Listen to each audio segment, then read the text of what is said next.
Welcome to a most current meeting for the Open Space Advisory Committee. Can I have roll call, please? Chairperson Kimbrough. Here. Vice Chair Inverson. Here. Member Martinovich. Present. Member Galeri. Here. Member Burge. Here. Member Mozingo. Here. Member Wiggins. Here. A quorum is present. Thank you. All right, number 3 on the agenda is for public comments. So this is a chance for the public to come up and share their 3 minutes of time with us at the beginning of the meeting here. Come up and identify yourself and grab a mic. There you go. You know the procedure, don't you? Thank you.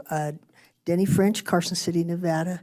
Thank you, board and committee members. I appreciate this opportunity. I just discussed with Mr. Kingberg, Chair, my concerns about, or my question was, how many public comments were going to be able to come up. And I'd like to see one after each, anything that's action based or such myself. But it's because things come up during the conversations and such that bring new thoughts or have me put things together perhaps a little differently than I would on an initial comment without any feed in. And I would like to have the opportunity then to share that feedback and from your presentations or your interactions. So that's why I really would like to encourage more of that opportunity to be available, especially under my circumstance, because it takes a while to get a grip of where you're at, what's going on. And even though I do try to do my due diligence, questions do come up during the process of these events and this meeting that I would like to then be able to at least state my thoughts. And then if I have a miscue, I can be rearranged on that or have some direction, or perhaps maybe you might realize that how you're saying something isn't coming across the way you might have intended to. So thank you for this, and I appreciate your efforts. I was so impressed by this particular workshop, and I really would like to see as many of those as possible. I think the more heads get together, and with your qualifications and with your backgrounds and your unique individualness, you have so much to share. So much I think could get done with that cooperative considerations and such, and including the community. I'd love to be more involved in that. Thank you. Thank you.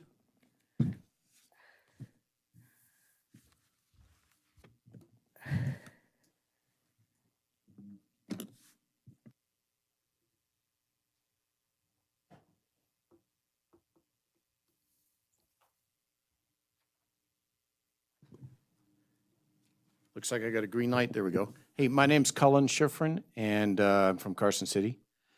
Got a few comments here that are Prison Hill OHV and indirectly then related to you, and some of this is going to address Public Works, but you'll see why in a second. I'm a dirt bike rider, a mountain biker, and a hiker. I recreate on all the Prison Hill property from one end to the other all year round, probably 150 days or more per year. I know the property really, really well. My comment's going to include some public works concerns that are, in my opinion, a result of water and erosion from the Prison Hill recreation area. Specifically, I'm concerned about the sand deposition, surface condition, and shoulder stability of Golden Eagle Lane.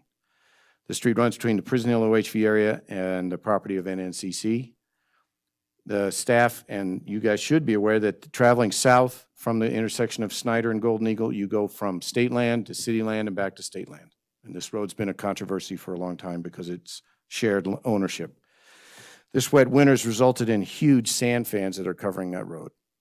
Also, there was some significant shoulder erosion that led to Public Works coming out because the pavement was undermined and there was a big ditch on the right, and they had to do essentially an emergency repair after one of the big storms. It's my observation that this water is coming from Prison Hill OHV area, and specifically some of the designated OHV travel routes that are upstream. It's pretty easy to find this if you follow it from the sand fan and start walking upstream. It's still a mystery to me why Carson City chose to allow motorized travel in washes and narrow stream beds. This is counter to current practices of land management used by many agencies in our area. Forest Service, Nevada State Parks do not designate travel in narrow washes, and they discourage others from doing this. but the city has chosen to ignore this practice and do otherwise. I can say on a more positive note that I see many rock dams throughout the area as check dams. These are great. The problem is nobody's maintaining them. They're filled with sand. In fact, they filled really early after some of the November, December storms, and then they're no longer effective.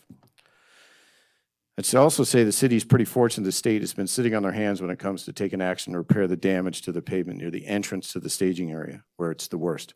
I'm surprised the state has not taken legal action against the city to compel Carson City to repair the damage to their road. It's specifically caused by runoff from city property. The off-the-trailer open riding area is where that water's coming from. A lot of finger pointing and ineffective talk is all I'm aware has happened on that matter. In the spirit of offering some suggestions, I will offer these. Eliminate travel in the few washes that lead directly to the sand fans that are on Golden Eagle Lane. Regular inspection and maintenance of the rock dam features. Inspection by GBI or a similar entity that really has no ties to the city to advise on the design and effectiveness of the erosion control features. And lastly, engage the state in a realistic effort to repair the pavement and the culvert that is blocked at the staging area entrance. Lastly, And Colin, we're pushing that okay, 4 minutes now. So just all right. This is a study the city has done with Public Works about water in the southeast part of the area. It's not directly related to the OHV area, but there is great information on this on where the 3D model says the water is going to go. And these 2 pages do show it in Prison Hill. This is available through Brianna Greenlaw and Stormwater folks. This would be a great tool for the staff to use to plan where to put routes, where not to put routes, and what the effect might be where the water is. thanks, Colin. There you go.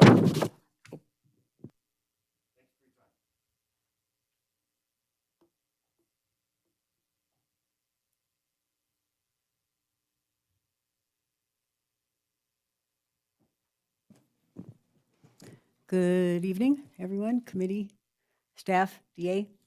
Robin Orloff here, Carson City. I sent in a public comment. You might not have had time to read it, so I will try to summarize it somewhat. I want to say from the outset, I'm also talking about the OHV area, not new to you, for me to be talking about it. And I want to say from the outset, again, I say over and over, I think it's an awesome area. I think the recent International Trails seminar that was done there was excellent.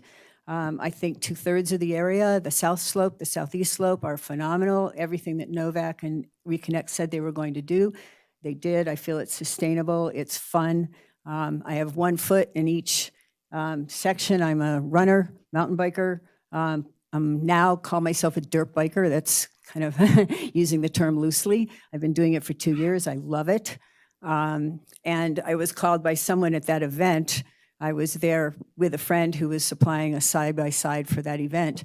And they all kind of laughed at me, all geared up in all my armor and riding around. I rode around for like 5 hours afterwards. It was awesome. And he said, you're some kind of unicorn, some kind of hybrid, because you're not against the area. I mean, I'm totally for this area. But if I'm imploring you and asking you and staff to somehow maybe reassess the West Basin. It's 1/3 of the entire area. It's an area of where rock crawlers are designated in 6 ephemeral stream washes. And I'm just asking that maybe 2 of those be reassessed, and that's part of my spreadsheet here, looked at a little bit more carefully. And what came to a head was on April 8th, I was in the headlight open area, designated area. I'm talking only about designated areas. And some crawlers were there. They were totally permitted to ride wherever they wanted. And there's a pour-off waterfall there. There are pictures of it in what you have. And they rode up the waterfall. And I have videos that I should have included where their tires were up the crevice where the water comes down in the pools of water. And I'm just concerned, and I'm hoping that maybe between the committee and the staff that we might reassess the riding in that particular area. And there are other, that to me is a sacrifice. I think that in general, the area is very much a compromise and very positive and very sustainable. And this is a very unusual, unique feature. I also want to say that if you all want to get more familiar with the OHV, the wheelers, crawlers, trial riders, everybody, there's And I hope it's okay for me to say, there's a trials weekend this weekend. I have the brochure. And I've got to say, these people were here last year. They're awesome. They're responsible. And I'm going to give you a copy. The instructions on the bottom are all about respecting the area, pack in, pack out, don't go out of, on brush. It's a really positive thing, and it's a positive event, just like the Trail Summit was. So I just encourage you, maybe go over and watch it, and maybe while you're there, talk to wheelers, crawlers, and get a real feel for what's going on there. And hopefully, I've said I'd like to be able to lead a site tour in the West Basin so people can really see, the use there and the concerns. Thank you, Robin. Thank you. Any other public comment? Seeing none, I'm going to bring it back. We got possible action as approval of the minutes that's in the package. Do I have any corrections or a motion?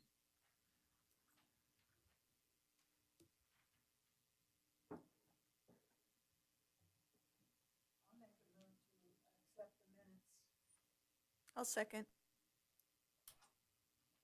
I got a motion and a second. Any discussion? Hearing none or seeing none? All in favor say aye. Aye. Opposed? Any abstentions? Nope. Okay, carries unanimous. Now we move into meeting.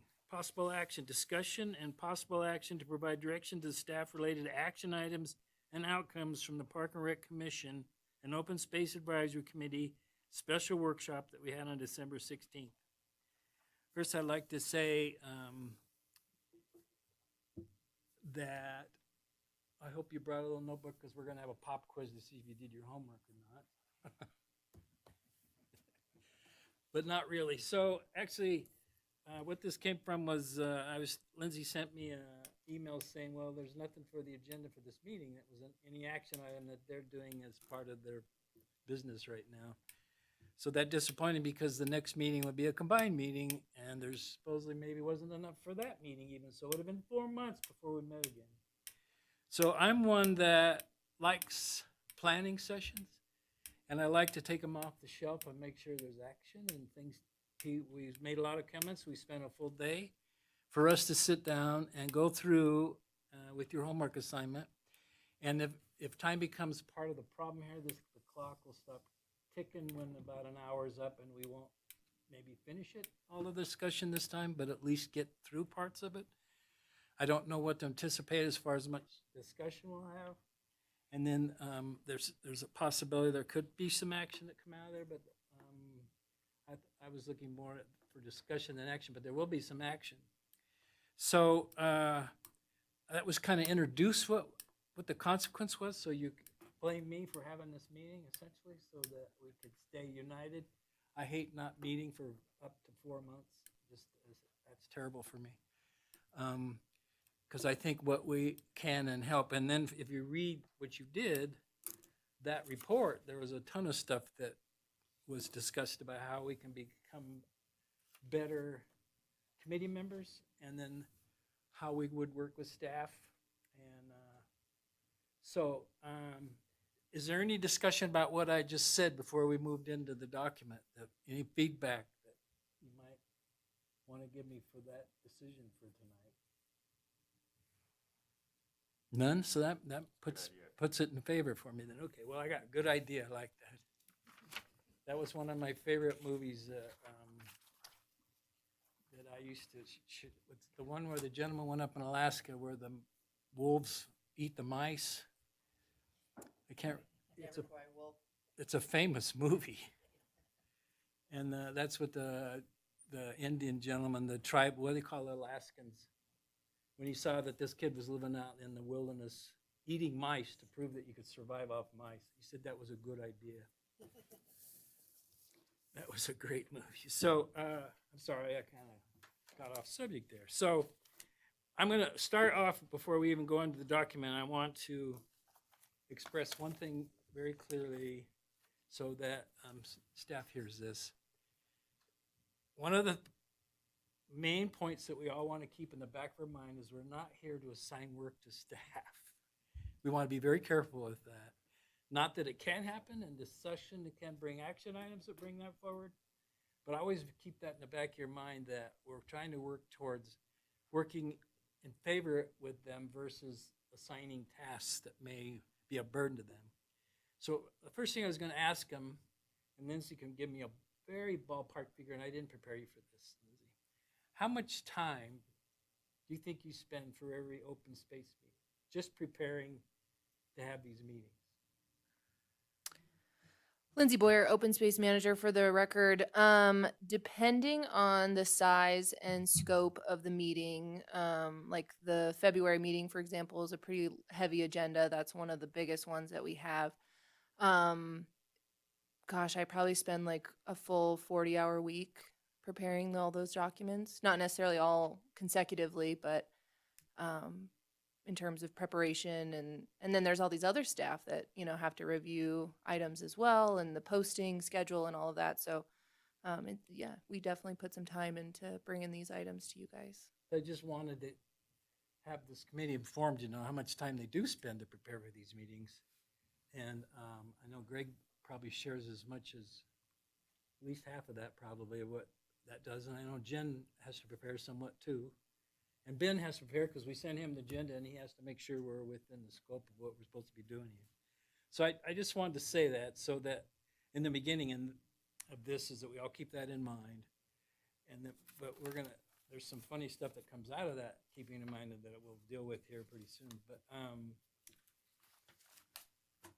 one of the primary reasons I thought I was comfortable doing this, if you look toward the back of this report, there was a question about what kind of commitment do you want to give to this committee?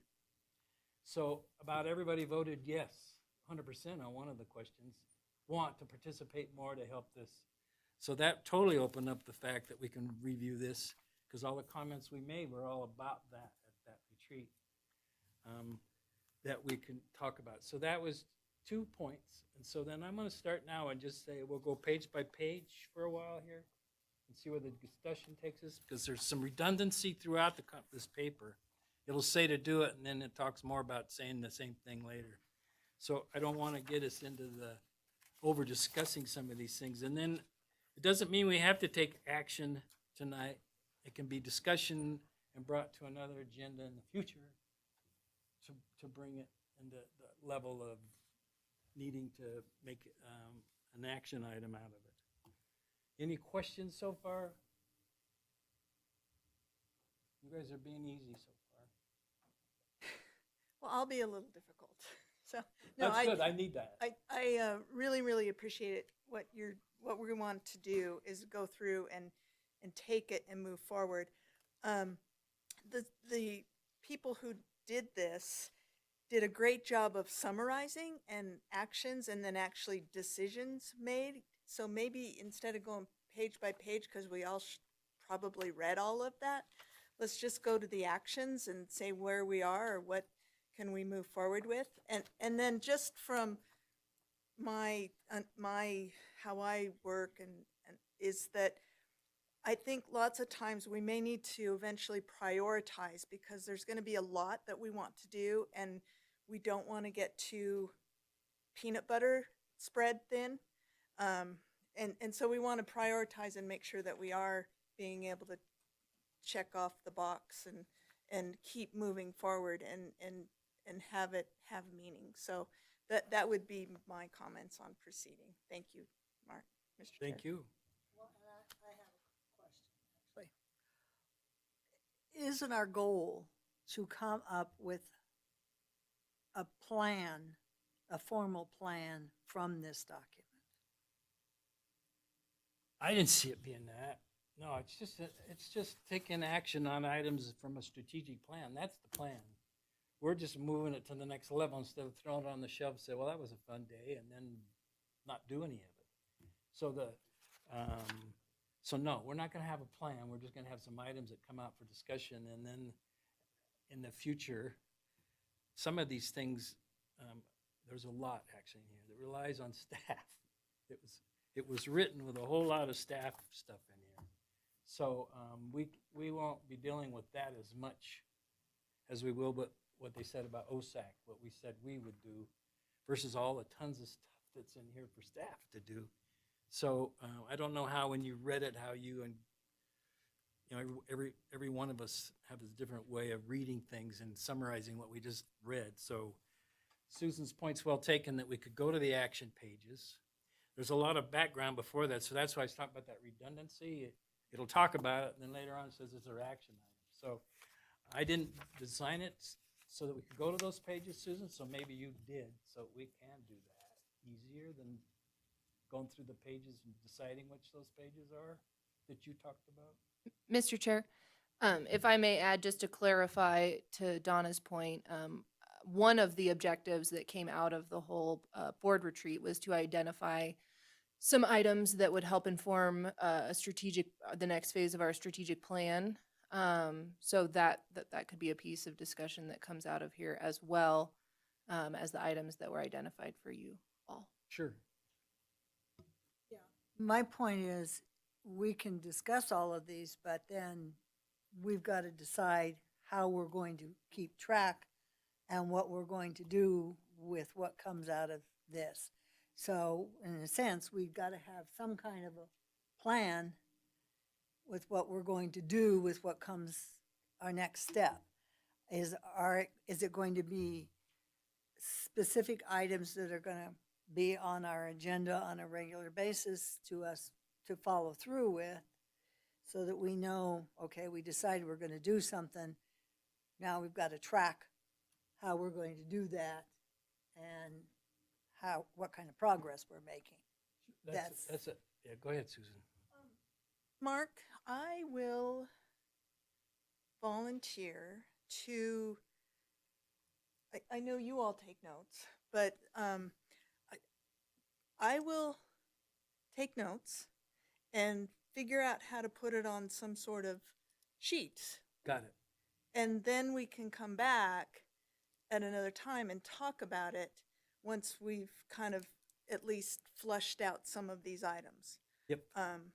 And so I will do that, and we can follow up after we go through it. So as an example, let's take the first action items to be taken on page 9. That's where I saw the first ones. And so, you know, be specific to ask committee members items. Well, that's a staff item, and I think that's just intuitive that Lindsay, you're going to be specific to ask if you need it, right? I don't see you being shy in doing that. And so maybe just kind of go through a little bit of each of those, and if they have really a specific action that we want to do, and I'll track it down and then bring it back. Working through Lindsay, of course. Well, that's I did blue for staff and yellow for OSAC.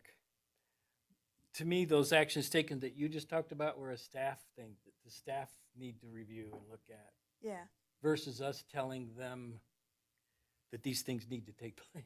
yeah. So Oh, you lead, I'll take notes. there we go.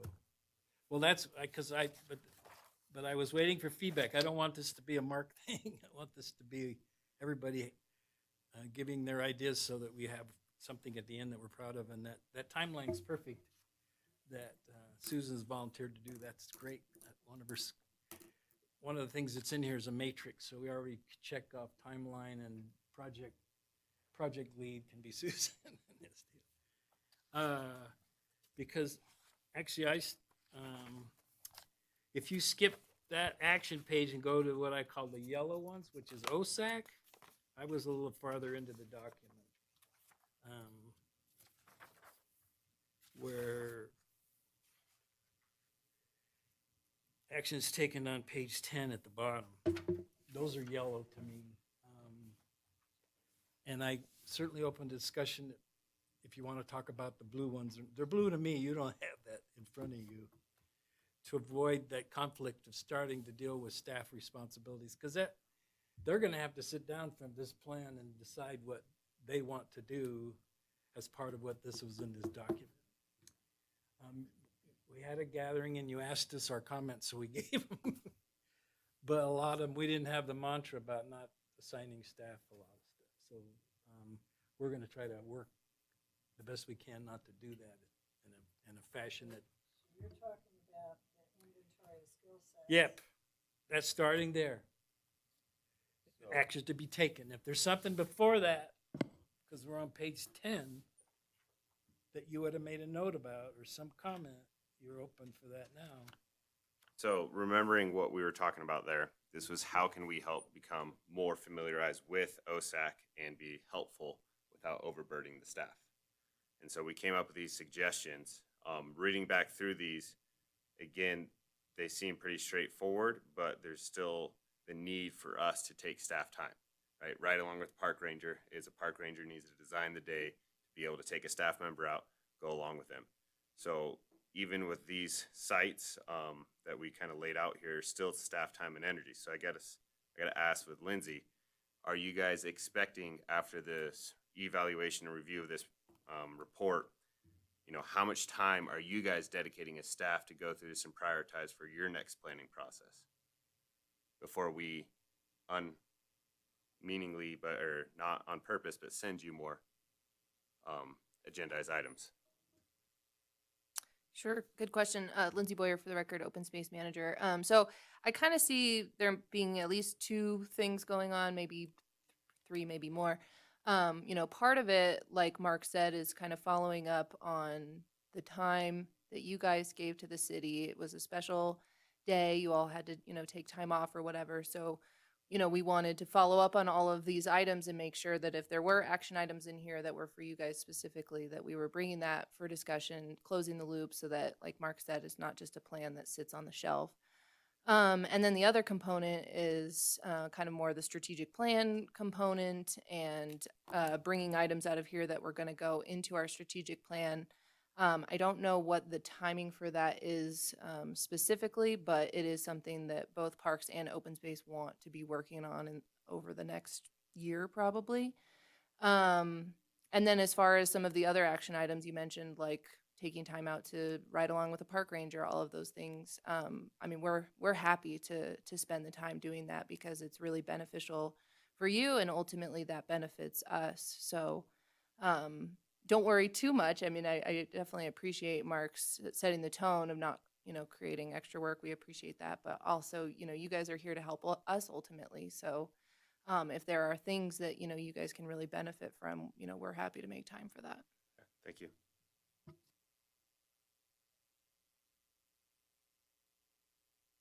In regards to, this is not the ride-alongs or the site visits, et cetera, there's a whole thing about diversity on skill sets and everything. I find it very interesting that the Parks Commission has mandated with a Board of Supervisors representative and a school board representative. We don't have mandated particular chairs from different sets. And there's one of the things that came up is that we lack for cultural resources and OHV people on this particular committee. When, how do I say this without getting into too much trouble? And I think you know where I'm going, Mark. We did have a cultural resources chair who the Board of Supervisors basically kicked off. Well, we don't know that for a fact. Yeah, I was there. Anyway, We shouldn't, I don't want to go back in the past and yeah, pull but out I me, you mean, know? but I understand your point.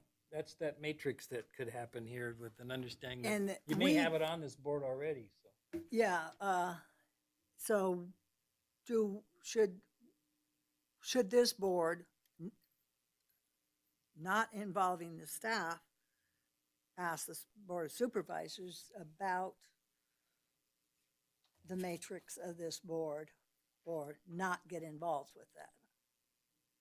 Mr. Well, that Chair, the makeup of the Parks and Rec Commission is mandated by NRS. So that's where those requirements come from. We don't have those same kinds of NRS that apply here. So that is sort of the reasoning.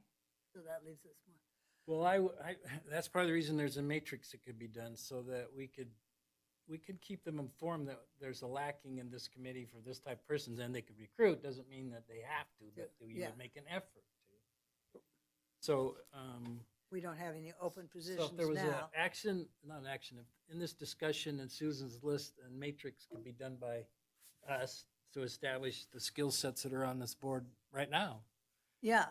I'm and- sure there's some stuff that we have no clue about, so that some of these people can, that bring to this board that, so that would be on, wouldn't necessarily have to be an action item to do a matrix. I don't think we're at that level where we need action items for that. So that's, just that one first is- item on there was about, skill set, get to know, and then your point taken, if anybody wouldn't disagree, I would totally understand that when there is an opening, that we show them this list of needs that could, if it's possible, would be wonderful.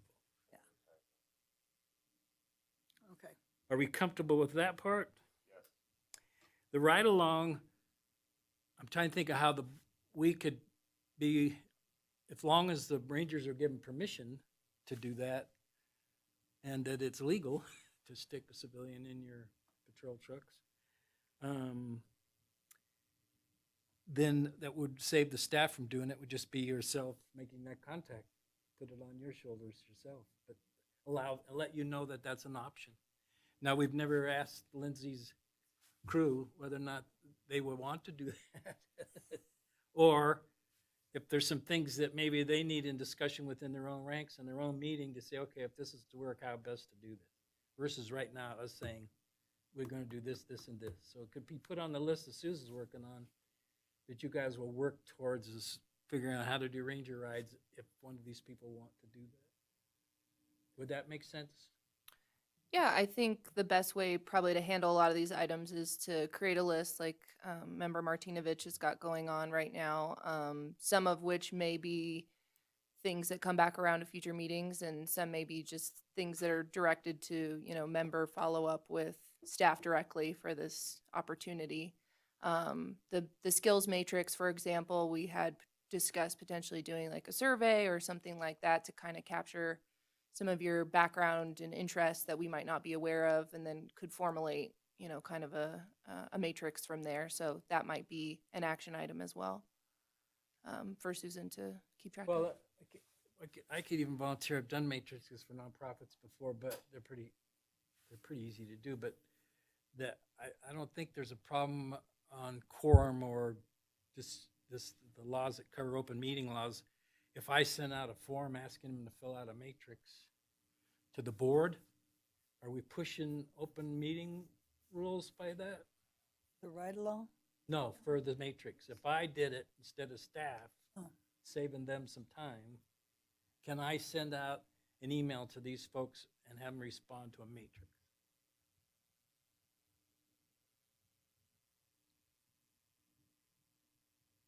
Ben Johnson, Senior Deputy District Attorney for the record. Could you clarify just what you mean? I mean, you're asking like if you sent out a survey or something?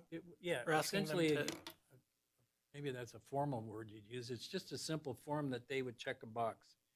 That they have history and geology, their forest, or their different fields that are part of open space, and they check a box is all. So then we'd establish some of their skills that are on this board. I don't, off the top of my head, without doing any further research, I don't believe that would be a violation of the open meeting law, because you're basically just taking, like an informal survey of everyone's backgrounds and or interests. So that's not something that, the board would be taking formal action on or discussion towards formal action on anything. So I believe it would be okay. I'd be happy to, work with you on whatever email you plan to send out just to make sure. But, off the top of my head, like I said, without doing further research, it sounds like something like that would be fine. Okay. And then that would become the way we send these out. It's always a CC to Ben. Before I actually do anything, there would be a permission ask type of email that would maybe simplify it. But it's really going to be to Lindsay, but CC you I'm set to do this, and this is what I'm gonna send out. And that would give you a chance, one more chance to look at that and say, well, if you're comfortable with it, before it did go out. That chain of command would help, I think, for any of these items that we're talking about here. If we're taking action, not action, if we're implementing something that comes out of this tonight. Does that make sense to you?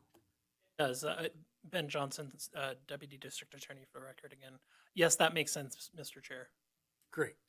That helps us with process a little bit. So the cumbersome part of being on an open meeting laws is sometimes makes it harder a little bit. All right, so we go down that list. Any other comments on this list? Yeah, I have one comment. With the ride along, Lindsay did an awesome job with my onboarding. I don't know if that's like an official process, but you can proactive, with future members, just schedule that right then and there, just as a mental note. And I know I haven't done the property tour yet with you and Greg because of the weather, but you can already sign me up. Along with that, I'd be happy to jump in. So. I have another one. Another comment? Or? Well, and there's, some discussion here in doing a ride along with the ranger would help us to look at properties because I was very fortunate quite a few years ago when Juan Guzman was still around. We were doing property tours, and we have not been doing those. And it does take a lot of staff time to set those up, and you have to be very careful that we don't have a quorum and all of that stuff. But doing ride-alongs with the rangers would help us see some of the properties, not all of them. But the other thing is there's comments here about getting field trips before discussions of certain properties and everything. So let me ask Lindsay, would it work for you if you were going to have to do a site visit on a property before it was going to come up for a meeting? Would it be a problem for you to send an email to the board and say, I'm going to be doing a site visit for this is coming up at a meeting. If you want to come, you can sign up to a quorum. First come, first serve. Lindsay Boyer for the record. So I think there's multiple ways we can handle site tours. Kind of depends on where we're going and the scope. For kind of smaller things around town, I think that model would work great. For larger things or things that may be pertinent to a specific item that would come before the board, I think we would probably still need to pay attention to quorums and open meeting law type stuff. For example, the Old Woods Ranch conservation easement is a topic that we've discussed in the past, and we would like to get the members out to look at that property as a next step as we move along through that process, because that's farther away, requires more logistics. That is probably something that we would schedule as like a special meeting, just because it's easier to get you all up there. But if we were just going to run out to, Silver Saddle or Prison Hill or whatever, it would be very easy to just do that on, small group basis. So I think it depends on the type of event that we're doing. Any other comments on this part? Go ahead, Mary. Yeah, I would like to see all of our spaces as well. I've only done one tour with Greg out at the OHV area, but that really interests me in however you want to set it up. Well, if there's enough interest on the board, then I know you can have a field trip, but it has to be noted and publicly publicized. It doesn't mean you have to offer transportation for the public. They have to bring their own. That's like the raft trip that we did on the Carson River group. It was noticed as a quorum will be present, but there was no action items or anything. It was just field trip type of deal. So I assume we can still do that unless the laws have changed since I was involved with that was when I was on Carson River. That was a long time ago. Ben Johnson, Deputy District Attorney for the record. When I was counsel for the Historical Resources Commission, they would often like to do site visits for some of their properties. And so what the process is basically, and as Lindsay said, you know, for some, you could just do it in smaller groups that don't consist of a quorum. But if it's something, you know, that everyone is going to be present, what we did is we actually met here first. You gavel in the meeting, offer opportunity for public comment, and then we recess, and then you guys go out to wherever you're going to do on site. And then when you're on site, you just have to remember that you can't be having discussions amongst each other, you know, about the project, you know, kind of, I don't want to say you can't ask questions or anything, but basically you're still meeting in a quorum. So, you know, the discussion should basically be kept to a minimum in terms of anything that you're going to take action on. And then you return, you know, and then gavel out offer final public comment and then gavel out the meeting. So it is possible. It just takes, you know, a couple extra steps to make sure that we are in compliance with open meeting law. Great, so that means we can still do those types of things if you guys wish to. We love the raft trip, and there's an opportunity for that if there's an interest. With somebody in this community does that all the time, does raft trips. And this would be the year to do it, actually. Could even do Burton Ollies through there this year. So we'll put that on the list as knowing that those types of things can happen. Anything else on this part? Page 9, 10, it actually goes to page 11 at the top up there. Yeah, so jumping on to page 11, we talked about diversity and getting involved. This is a big leap for a committee like us to take on, but there is the new Department of Outdoor Recreation, right? Yeah. Nevada Department They of came and Outdoor gave a Rec. presentation, sorry, blanking on their name. They have multiple bills currently moving through the legislature right now, including funding sources and education for schools. So I think not tabling this, but starting the relationship with that department and seeing what they come up with, and then being able to start taking what they already have and implement it to what our local areas would be the best approach, instead of trying to start that process from square zero, because that's not going to work for this group.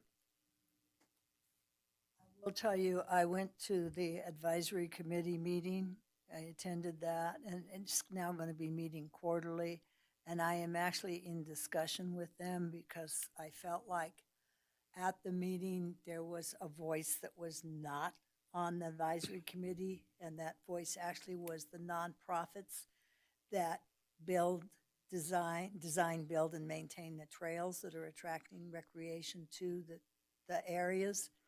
And actually, when I just looked at what Muscle Powered provides in volunteer dollars, if you start adding up, it's in far more than the department's budget. And so they've indicated to me that they're going to see about getting a nonprofit on that advisory committee, which I think would be very important. So I hope to go to those quarterly meetings regularly. Yeah, that was going to be my next thing, was to establish a connection with them and continue to keep that relationship going. Not just for trails though, but I mean, I believe this item was mainly for education, right? How do we get more people in there and more people involved? Like I said, Carson High is a 50% Hispanic population. I know it's not 50% Hispanic in the trails when I'm out there recreating. So We could, after the legislature leaves town, actually, we could have them, invite them. They have a new director now. The last one left. They just appointed a new one, so we could invite her, or Matt can come back. Go ahead, Mary. I would just wait until after June to do an Yeah, I invitation agree. on that one. Yeah, we will. I also am wondering, like, how far our reach can be and how far it should be to start building these relationships with. I think starting in the schools really helps, because when you have the kids involved, you have the families involved. And if you have the families involved with the kids involved, to get them out onto our trails and establishing some really cool programs like walking school buses or bike trains that other communities have done, how far do we go as an open space committee to do that? Well, you're going to go back to our mission again, and that's why we haven't talked about that yet. that goes beyond the scope kind of the mission. So you're supposed to try to stay within your mission, and we haven't got anything in there that really talks about us getting into the school systems and things, but not to say that we can't somehow. There might be a skill set here that would help that process, but as soon as that person left, the program leaves. But what you're saying makes sense, but we have to get down to the mission before we broaden ourselves out in some areas that kind of out in the gray area. That what makes we're sense. supposed to be doing. It's like we build them and then walk away. It's hard for us to Or have then a it's like, structure. yeah, that kind of, are we really supposed to be going there? So, and staff's listening to this, so I know Greg has a strong feelings about that type of programs to be enhancing this community. So I know Greg, in relation to trails, works very hard on this diversity and access to these areas. So I know that staff's got that. Maybe there's a chance for us to give them accolades, and that when they do report, we thank them for doing those things. Mr. Chair, picking up on a couple threads that have been said, is that we talked about our mission and we talked about the word education. There's nothing that says we can't add and modify our mission statement. And Lindsay, Jennifer, we're talking about the redoing the strategic plan. Part of the strategic plan is vision, mission, values, all of that. So that could be something that's looked to be incorporated if that's something that we want, and it sounds like it is. It's in here, actually. We're going to talk about mission later. Exactly. Because So- that was 60% of us said we wanted to change the mission. Yeah, so that's an action. There's a bunch that I of think- words and terms in there, and educate was one of those terms that somebody brought up. So we haven't got to that page yet. Yeah. There you go. One other thing, this committee did have a student chair for a while from the high school. Chair? We invited. Oh, a chair. You mean the seat? Seat, I yes. thought they were the chair. We had a position for a student from the high school. Oh.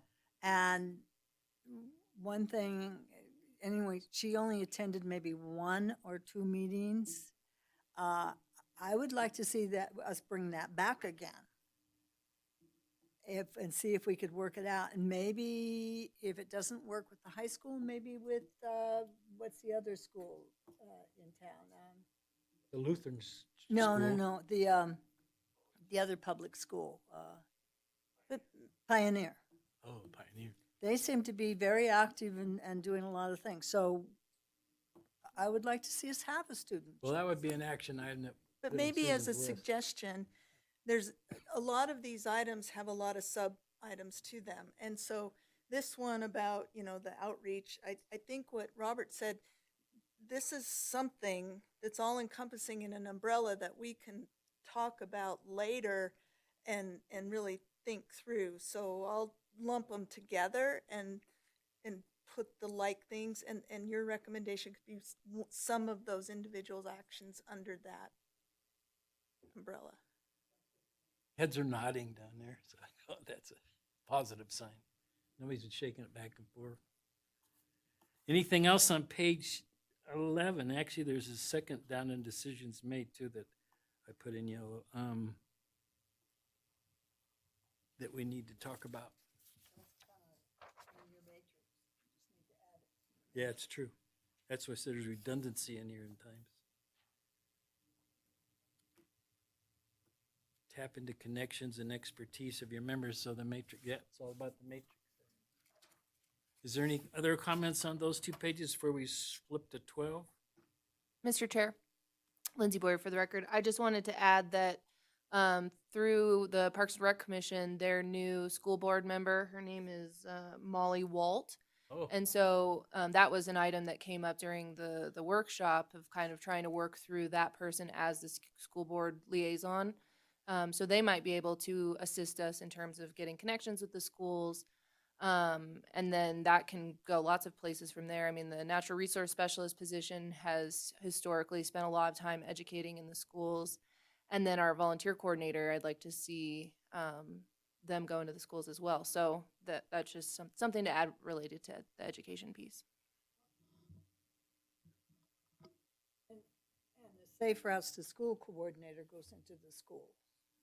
I'd like to see us connect more to him. Okay, we're on page 12. This deals with the foundation, and there were a ton of stuff in here. So we'll see if we can bring that down more in the scope and line of not being a full-time job for this board. It's a lot of stuff in there. And back a little deeper in here, it talks about myself being the person that would be the contact on that and being active. But the last 2 meetings I had conflicts with, so if there's somebody I could have as a assistant when I can't make it, there might be something. That's not assistant. There's another term for it. A delegate that would volunteer from this board. So if I can't make it, they can make it. So we're still at every meeting, open space. Because there's a ton of stuff that's in this couple pages here that involve a better relationship with them. And you can't have one unless you're there, somebody at least. And that was, I think, one of the strong, that's what, I think Jen worked hard with the staff to make sure we spent a good amount of time on this to maybe make it better. When do they have their meetings? Wednesdays at 2 o'clock, like the second Wednesday. So if you're working for a living, you can't go. And then I had a conference commitment and another commitment. It's just hard time, 2 on a Wednesday. I suppose it really falls to your vice chair. Well, it doesn't fall there, but it's easily to be put there. Is it once a month? Yes, but it's a last minute notice on agendas and things. Oh, thank you. The third Wednesday at 2 o'clock, and the agenda usually comes out a day before or 2 days before. But, well, you'll learn when you sit through one of their meetings. So if Donna's volunteering for that, then that takes care of that. But is there anything else on these 2 pages? Well, I don't know if I'm volunteering for that, because I've got, 2 other boards I'm on, and plus I'm Well, on see, the no, work you group can't. as well, just like you. Whining's not allowed. I can, As my grandson would See, put let it. somebody else maybe chime in, Donna, and save you here. Are you volunteering, Mary? I'm volunteering, but you can be my backup in case I can't, so. Or as my grandson would put it when we'd be hiking, he'd be squatting down on the ground, and I'd go, "What you doing?" Watching the ants, because Oh, I there we did go. not allow whining on hikes, so he'd watch the ants when he needed a rest. So, any more comments on those pages of all these action items that are in here? Unless you're inside that group with some representative here, it's hard to deal with a lot of this. So most of this is for the Parks Foundation, right? Well, yes, it has to do with structure, but it's put on us to help. Help them Yes. move. Well, however we want to term that. Because it's an organization been in place for a long time and used to doing business a certain way. So, but you'll figure that out. And anybody's certainly welcome to go. The meeting room is really small. So it's tight in there. They have it. They'll want a mega house or want a mega or whatever it's called. It's a cool little place to have a meeting, but it isn't designed to have more than about 10 people in the room. So there's a lot of this stuff that comes on their part versus us being able to do any of that. Is there any feedback on that or any items that you want to address that Susan puts on her paper down there?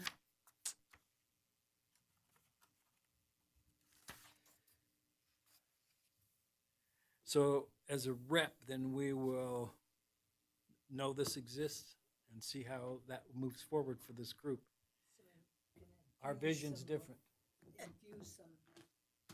And then maybe to keep that loop going, on this agenda, we can have a quick briefing of what was discussed at the last, might be 1 or 2 meetings. Go over the agendas that they sent out. Yeah, they actually do really good minutes too. So their minutes are good, but so that could even come forward. Yeah, the rep, I can do that. Myself or Mary will bring something to report at least how it's working and the program that kind of came out of this was what are those monies that you pay? No. What's Jen, can you yell across? The monies were for the what? that we all gave money to, my 75 bucks. Scholarship, thank you. I'm sorry. So that program was, I don't know how many members on this board did that, but I gave him my 75 bucks, so, which helps the rec programs, not open space, but rec. There's, anything else you guys want to talk about on these without?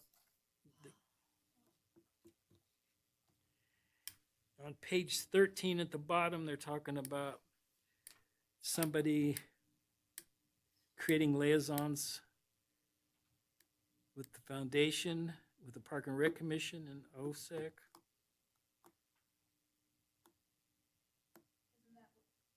That's kind of, what that we just kind just of gives talked about. guidance, yeah. So I'll pull them all in together. So that pushes us out a few more pages in. I got blue coming for the next, on page 14 is staff stuff. Page 15 was staff stuff. Page 16 was staff stuff. 17 was Pam. 18. So you can back me up. 17's not all staff stuff. Okay. That's why you guys had your own pages highlighted, so you could yell at me and put the brakes on me. I don't think 17's all staff stuff. I think this is where what's near and dear to my heart is us working with parks and staff to look at where we want to put our energies to fill in the gaps. Focus on gaps. Okay, to help Susan, how would you put that in an item that we Well, do? Okay, it's actually 18. Oh. There's subcommittee, opportunity for a subcommittee. Can we back up? Sure. please? So we're looking at item 5, the diversified funding and funding priorities. So Where are we, what page? there were, Mark, you went through there. There were a couple items, and we kind of talked about it already, such as grant writing, and maybe those were some of the, but those are staff to look at, and I don't know if there's anything that we could do to help other than maybe review them. So from what I'm hearing Donna say is that there's nothing in that 5, and Donna, you're now on 17, just so I can keep track of this. Yeah, Okay. actually 18, yeah, 17 is getting into the Okay. interconnected trails and parks. Okay. Before we skip that though, Yeah. I mean, I think this is a fairly important aspect of long-term planning for open space, right? Open space has been successful in acquiring properties, and acquiring properties need time, energy, money, and maintenance, right? All that's required in there. So before we just skip over those, I'd just like to emphasize that when staff is already going to be spending the time that they are spending to review this and come up with a strategic plan, that they work with the advisory committee here to help maybe come up with some alternatives or unique ideas that are not normally what is used for additional funding. So partnering with agencies, partnering with other communities, partnering with everything else. There are enough connections within this room that we may be able to get additional funding that we wouldn't have elsewise, because water rights and agricultural preservation is just dollar signs when you think about what that's going to take to get done, right? The grant writing and a grant specialist, if there's opportunity ever for Lindsay to get a grant specialist or grant writer, and that is their only job, for us to be able to support that decision would be important to go to the Board of Supervisors. So I just want to make sure we cover that before we skip over it. But that's just a really important aspect, because the more we acquire in open space, it's more it's going to cost to manage it long term. I do agree with that. And like, I don't know if everybody was aware, but Indoor, Nevada Department of Outdoor Recreation, did have a grant available that was, I think it has to be in the 28th. And it has to be, it was for a shovel-ready project. I looked at it, but I didn't have anything shovel ready.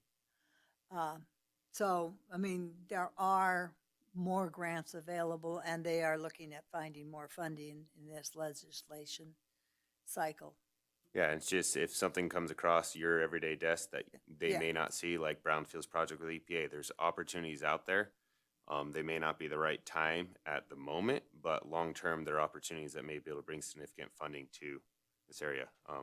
Remember, part of open space does have a piece of it that is in a Superfund site through the EPA. There could be significant funding one day to help with that, but that's something to always keep your eye on.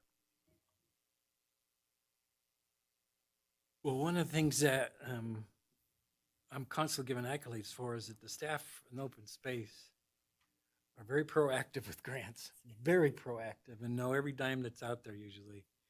So, but I would offer this up that, which happened with the Carson River grant that we got. I was willing and able to help write part of the grant from experience that I had. So, and then I know Susan has a lot of experience writing grants. So please, staff, if you're in a point where it's busy and your time, engage us to help with your grant writes. If we have that background, absolutely Put that gives on us your purpose. matrix. Do you have grant writing? No. I've done it too. Well, I have that on there, and then if they're a millionaire.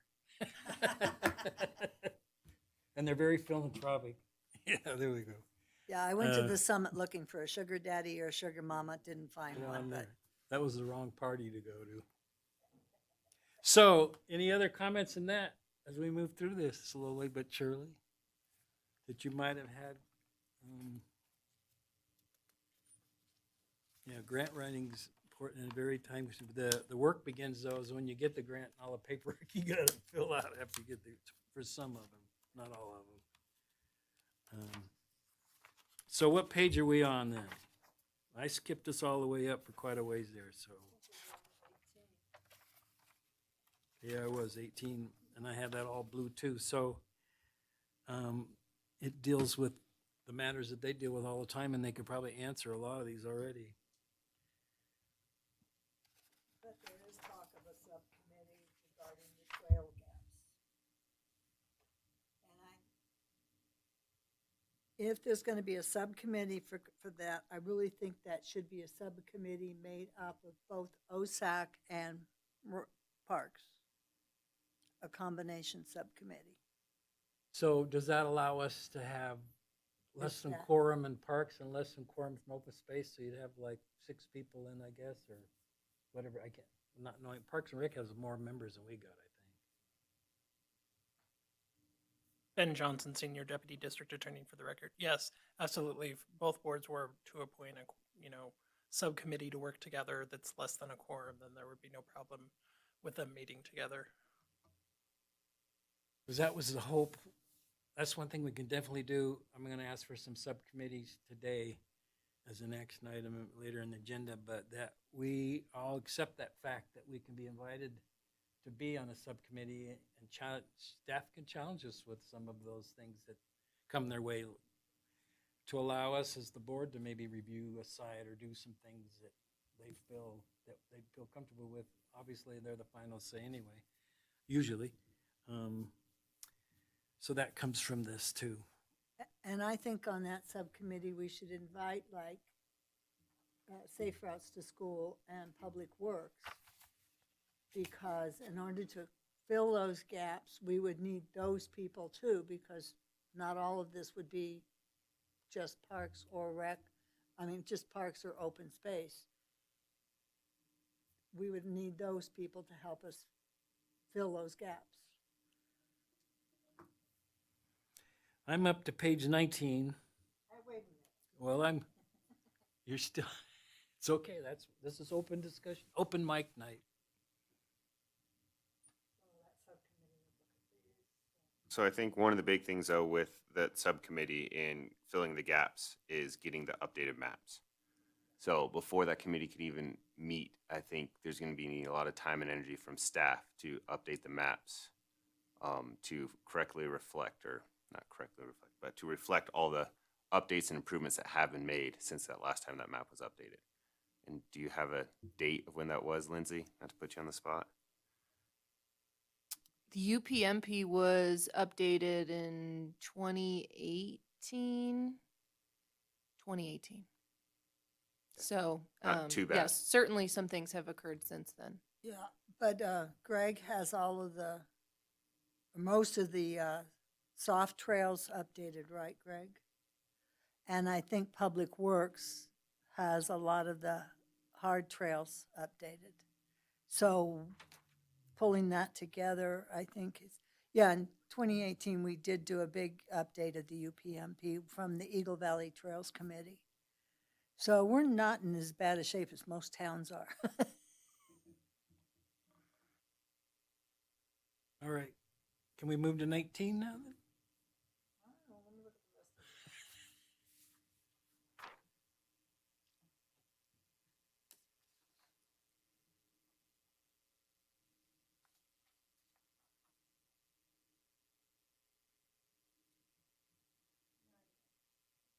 All right. All right, 19, that's right, under the Appendix A part, regrounding on the OSAC core mission statements. So that's, brings us into the mission statement. There's more later in this document that outlines the words that were given at the strategic planning session to see if those will or will not fit, but this is one of the places I wanted a subcommittee, is to revisit the mission statement with the data that's in here, plus any comments that they want, to come back with like 3 alternatives or whatever they decide. So we're not sitting here arguing over 2 or 3 words. We'll try to do 3 good alternatives. I hate writing by committee, but it's easy if you get it pretty well set up for them and hand it to them and get a vote that way. So what I have no trouble even allowing people to volunteer right now for that. If there's 3 of you who would love to sit on a subcommittee to do an exciting Write the Missions project here.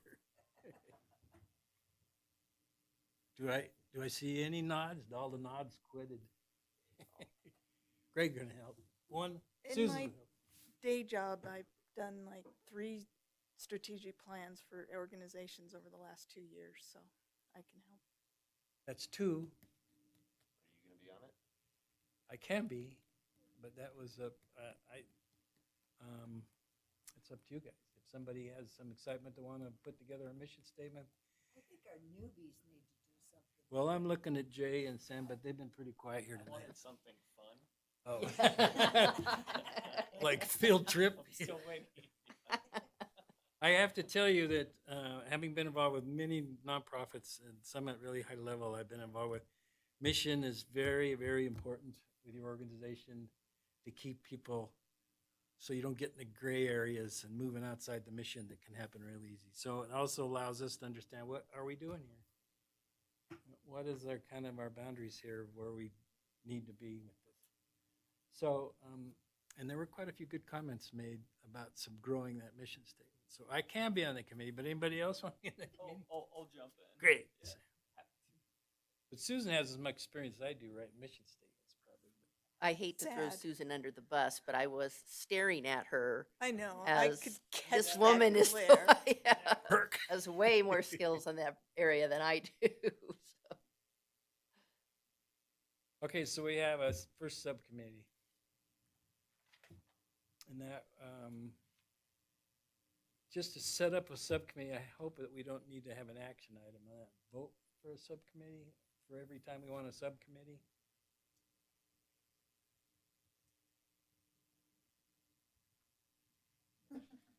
And I are looking at each other. I mean, the item was written for possible action. So, I mean, I'm speaking out of turn, making things up, but I think we could probably have an action to direct staff to do, you know, all of these things, or direct the committee to work with staff on the items that have been identified. Does that seem reasonable, Ben? So because of the way that the agenda is written on this item, it's basically to provide direction to staff related to, you know, the action items that were identified. So rather than, you know, just to make it perfectly clear and above board with the open meeting law, I think my preference would be that rather than appointing subcommittees tonight, what you do is you identify, whatever subcommittees you want to create. And then the action item would be to staff to, bring it back as the next meeting. And then you can create and appoint those, boards. I would have to look at the bylaws. I'm not sure what they say. It's been a while since I've reviewed them. So there might be something in the bylaws about appointments of subcommittees. So I don't know, if a formal action is needed, but just, to remain above board, that's what I would recommend doing Okay. tonight. Even though that I know that kind of kicks the can a little bit down the road as far as getting started, but Well, that's what Congress has been doing with our budgets for years, so we got. So, no, I totally understand that, and the last thing we want to do is have an open meeting, silly snafu over allowing, so that formalizes it, so the next agenda, I know that Lindsay will put on there formation of subcommittees for these things. That's cool.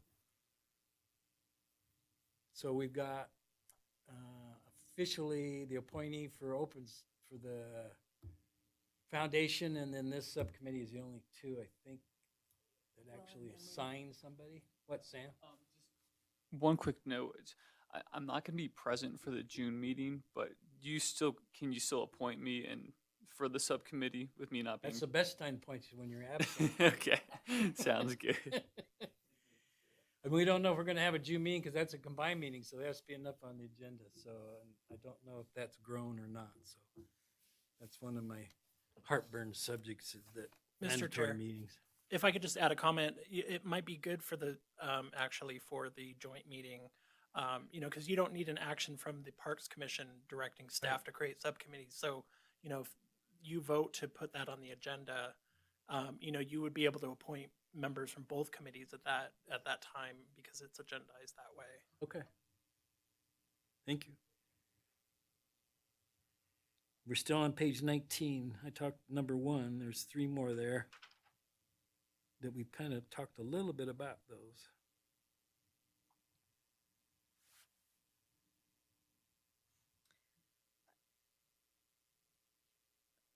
Mr. Chair, I think we have talked about these, and I can fit them in places. I mean, I think they'll already fit in some of the global actions and umbrella things. Great. So I'll fit them in. We won't lose them. Thank you. Thank you very much, actually. I'm moving to page 22 if I don't hear anything, which actually is an item we just talked about. It's going to make it formally reread it. On page 22.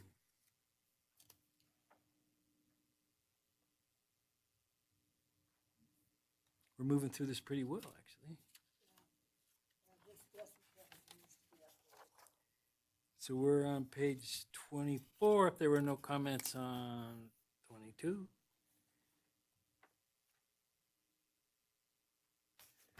And it started actually, yeah, at the top of the page were some comments that were made on an open space question there. And then the top priorities for the next 2 to 5 years. And then down at the bottom, it starts talking about what we said.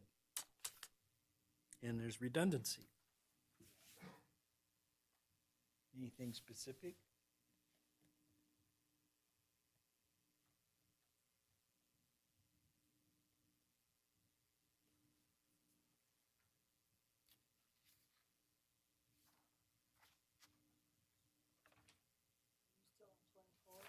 Yep, I'm just waiting on 24. You can skip to 25 if you want to.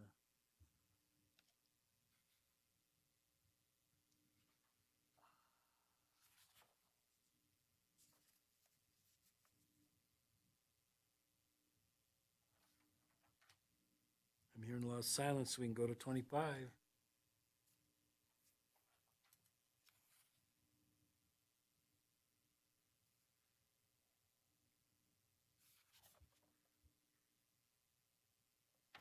I don't have a lot on 25 other than we've discussed these before at the top.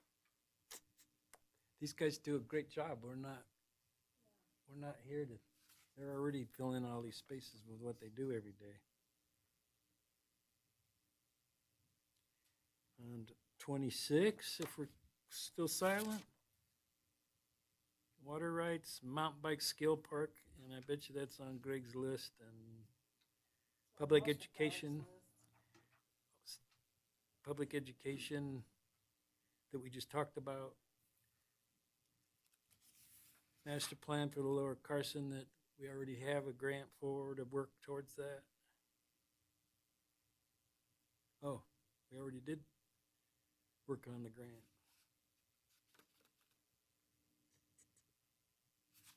See how quick we're doing this?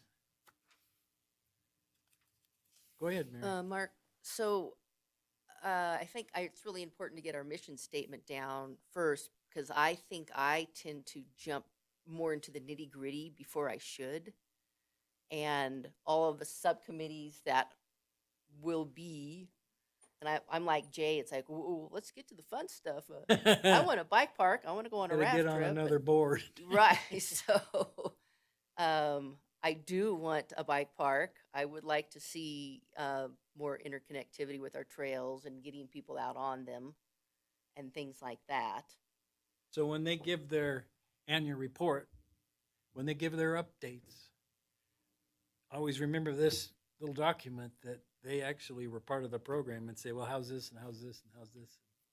And you'll see probably about 80% of this is already in their program. I'll Right. bet you. Right. They could just go and they'll check behind every one of these. Yep. When I didn't give them a homework assignment because I didn't have the authority to do that. I'm on page 27.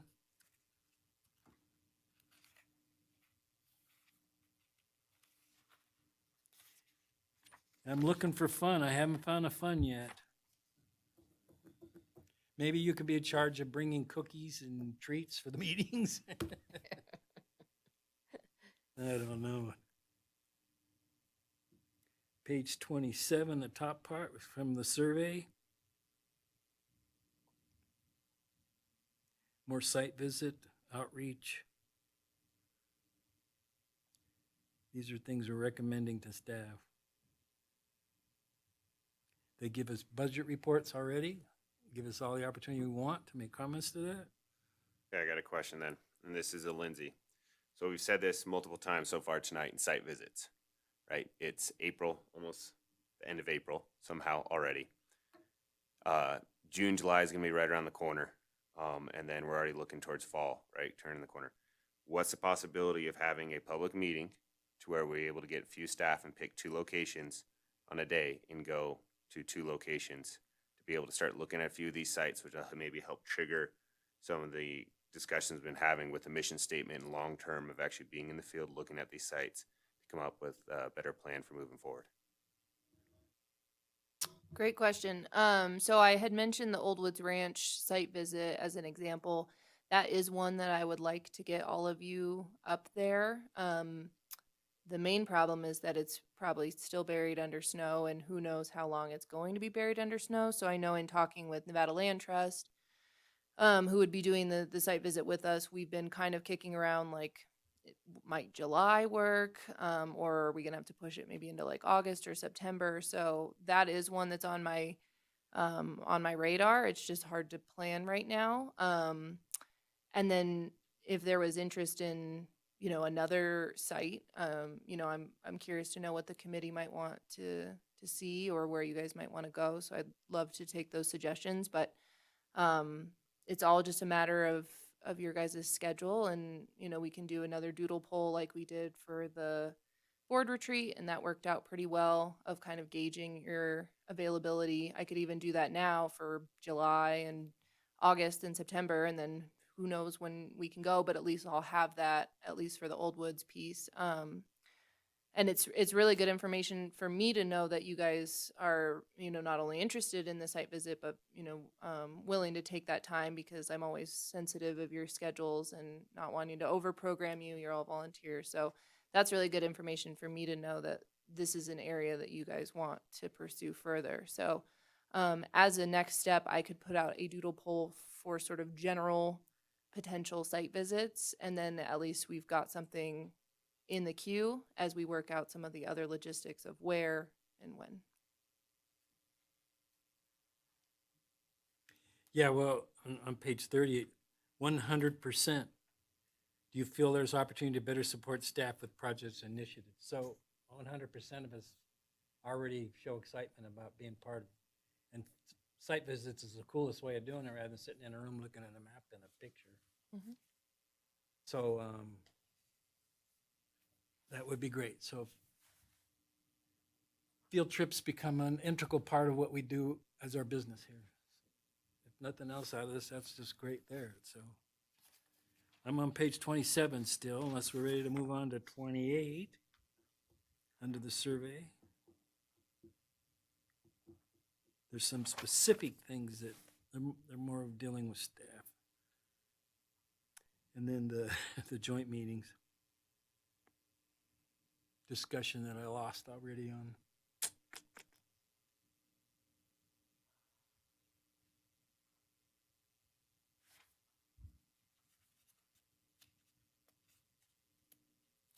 So it doesn't take Lindsay can call us any time to go on these field visits, but if there's more than a quorum, we just have to do the legal requirements to meet that, and that's it. We don't have to standard calendar or anything, and then like I said, with the public, they're up on their own way to get there versus the vehicles that we're in. And everything should, I mean, that, I don't see any problems with that unless it's using personal vehicles that Carson City would have heartburn, but I doubt that.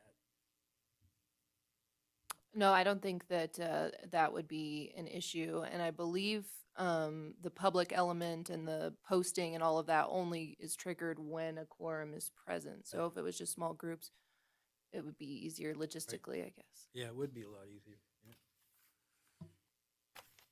Wow, you guys are just doing a good job. So I'm going to move on since I didn't hear anything on page 30, but that's what I just told you about. 100% of us said yes. And another. Hey, Mark. Just one quick note with site visits is, so there are, we have these meetings every other month. And so maybe on the off month, until the weather starts to turn again, November or December, you can offer up a doodle poll and we just do site visits every off month. So then you have you have the involvement of the committee consistently throughout the year and not just 6 times a year. And it gives staff the opportunity to plan ahead. And I think we all have interest in every, piece of property and piece of land that you've acquired over the years. So I don't think there's a piece of land or property that is too small or too large that we wouldn't have any interest in. So that's just a thought if anyone else wants to chime in. I think, Lindsay, there might be opportunities that Lindsay needs that come up without being in that schedule, but I totally support what you're saying, yeah. But there might be times, Lindsay, so now we need to go up within the next 2 weeks to see this because of this, or this. So we don't take away that, but we can at least a minimum kind of thing of every other month. I like that idea and having it kind of a scheduled, it doesn't have to be a full day, right? I would prefer not to be a full day just for time and energy, but here's a couple hours. We're gonna look at these 2 sites today, one spot to the next. If you make it, great. If you can't, no. Hopefully, we make it a priority as members to be able to show up, so it's not wasted time on staff, but that way we could see multiple spots. Because since I've come on, I came on at the tail end of the pandemic, and we haven't done much site visits, and that's partially because I haven't reached out to make those appointments with you guys. But that would be a great opportunity if it's set early in the schedule. It's a lot easier to make that happen. I completely agree with Robert. We all have busy schedules, but it would just, we talk about involvement with the committee, and a lot of us have extremely busy schedules, so we all want to be involved, but I think we just need to have something set in place ahead of time for us. I really like that idea as well because, we're all busy and it's when you're going every other month, it's easy to get distracted by other things you're involved with. So that would keep it very consistent. Feedback, Lindsay? I've just been taking notes. I saw that. No, I mean, I think this is a great idea. I'd love to have you guys out more. I know that Carson Water Sub Conservancy District, their board, they do something similar, where every other month they're out on a tour. They alternate regular meetings and tour meetings. I'm not quite sure exactly how their schedule works. So it's a model that works in other boards for sure. And I mean, certainly through the good months, it'd be feasible to get out. So I don't know that we'd be doing, 12 meetings a year. It might be something like 8 or something, including the site visits. But, if you guys have that interest, I think we could definitely work on that. I know that when we're setting up the schedule, we often look at the off months and we'll designate a date where a special meeting could be held. And usually that's not on your guys' schedule because we don't necessarily enact that unless we need to. So that could be an option if those dates are already on there. Or if they're, tours, they may need to be different dates, flexibility. I guess the only thing I would caution all of us is not to get too overzealous just because these things take time and staff are understaffed right now, which will change soon, which is exciting. But that would be the only piece is, I'd want to make sure that we're being balanced with our time and not overdoing it. But I think more site visits is a great thing.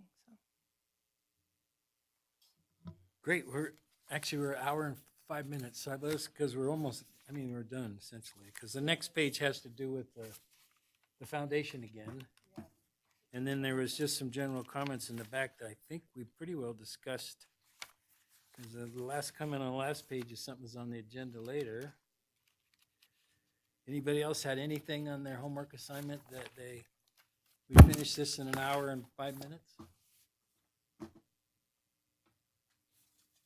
No more comments? Sweet. That went really well. Thank you. We'll go back to the agenda again then. Are you ready for that? The only person leaving here with a homework is Susan. Oh, my matrix. I gotta do the matrix. All right, so that was 5A for discussion or possible action. So I don't know of any possible action unless we say this whole thing was an action, but that's difficult for me to figure out how to say that action. But we're actually bringing it back to the next meeting for action. Does that make sense to you guys? Okay. All right, as long as we're all clear that we're not taking any action, we're moving on to the next item. 5B. Discussion and possible action regarding the creation of an awards program for the Open Space Advisory Committee, OSAC, to recognize groups or individuals who have made a contribution to the Open Space Program, as well as member service. This is something I think you've heard me speaking to before. So in your package, there's some suggestions. To me, to be engaged in the community, you really need to take the opportunity every chance you get to bring the profile of this Open Space Program and this board and the community is to give awards out to people that are doing all this really great work. So this is a chance for us to be able to do that. And you'll see this is a draft proposal, very simple at this point. And then the other one that I don't have a draft for, but I want to talk about another subcommittee is for the members that have left this board. All the other boards I've been in Carson City, they get something when they leave. This is the only board that I've seen it not happen. So we have been granted permission to at least pursue what that might look like and how much it would cost. And it'd be nice to have a subcommittee. I have the ones I've got that other committees in the city are the Planning Commission, River, and RTC. I have examples of what they did. And so I would volunteer to be on that subcommittee too. So if I could get 2 more people to look at these awards and then come up with a design and a cost, that's all, and then bring back for action. Does that make sense? Mary? I'll volunteer. Thank you, Mary. One more? Sounds like a fun one for Jay. I don't know if you can volunteer poor Jay down there. Well, I don't know if it'd be fun unless we had it at a bar, the meetings at a bar or something like it. Okay. Well, I have to figure out this bar part. Great. Okay. Well, I got two people to work with. So I don't know. It says for possible action. So really all I've done is form a subcommittee. So can we, since you said we could bring it to the next, this meeting, we could actually pass this subcommittee at this meeting from what you had described before, since it's set up as an action item specific for that. That would be acceptable, yes. I have a question. So this agenda, you're talking about two things? I Two different think? things. Okay, Members that leave okay. is one And that's in then there. there's this. Then there's those that the public, not All the right. public, we once a year in the fall when the staff's not so busy. I have some comments on this. Okay, that's fine. Okay, Oh, we haven't made, we're still totally in discussion. No action yet. okay. Just some comments. Sure. So originally, or the first part of this one, first of all, I like the idea. I think it is very good to bring some recognition to the committee and to people who have really helped the committee. And I liked what 1 and 2 were, whether it's a business and what you have or a person. There's just some conflicts. One that says at least 2 people, and I read that to be, what if we don't want to award 1, or can we just award 1? Oh, And so, that would be my question. But then on the details, it says can allow up to in each category per year. So I think that's a little more clarification. I would say that some years there isn't a fine recipient. And some years there might be a bunch. I would just give ourselves options on the numbers. And then the other part, and this is maybe part of another subcommittee, I don't know, but what I was thinking of is that the OSAC board committee sets up and review, and so we don't want that discussion in an open meeting. If we're talking about like a couple people or 3 people, maybe we would have a subcommittee that would make a recommendation of a recipient and then bring it to the board. I was just trying to do steps on, instead of having, let's say we have 5 nominees that come in, and then you're having an open meeting discussion on the 5 nominees. That seems awkward to me. So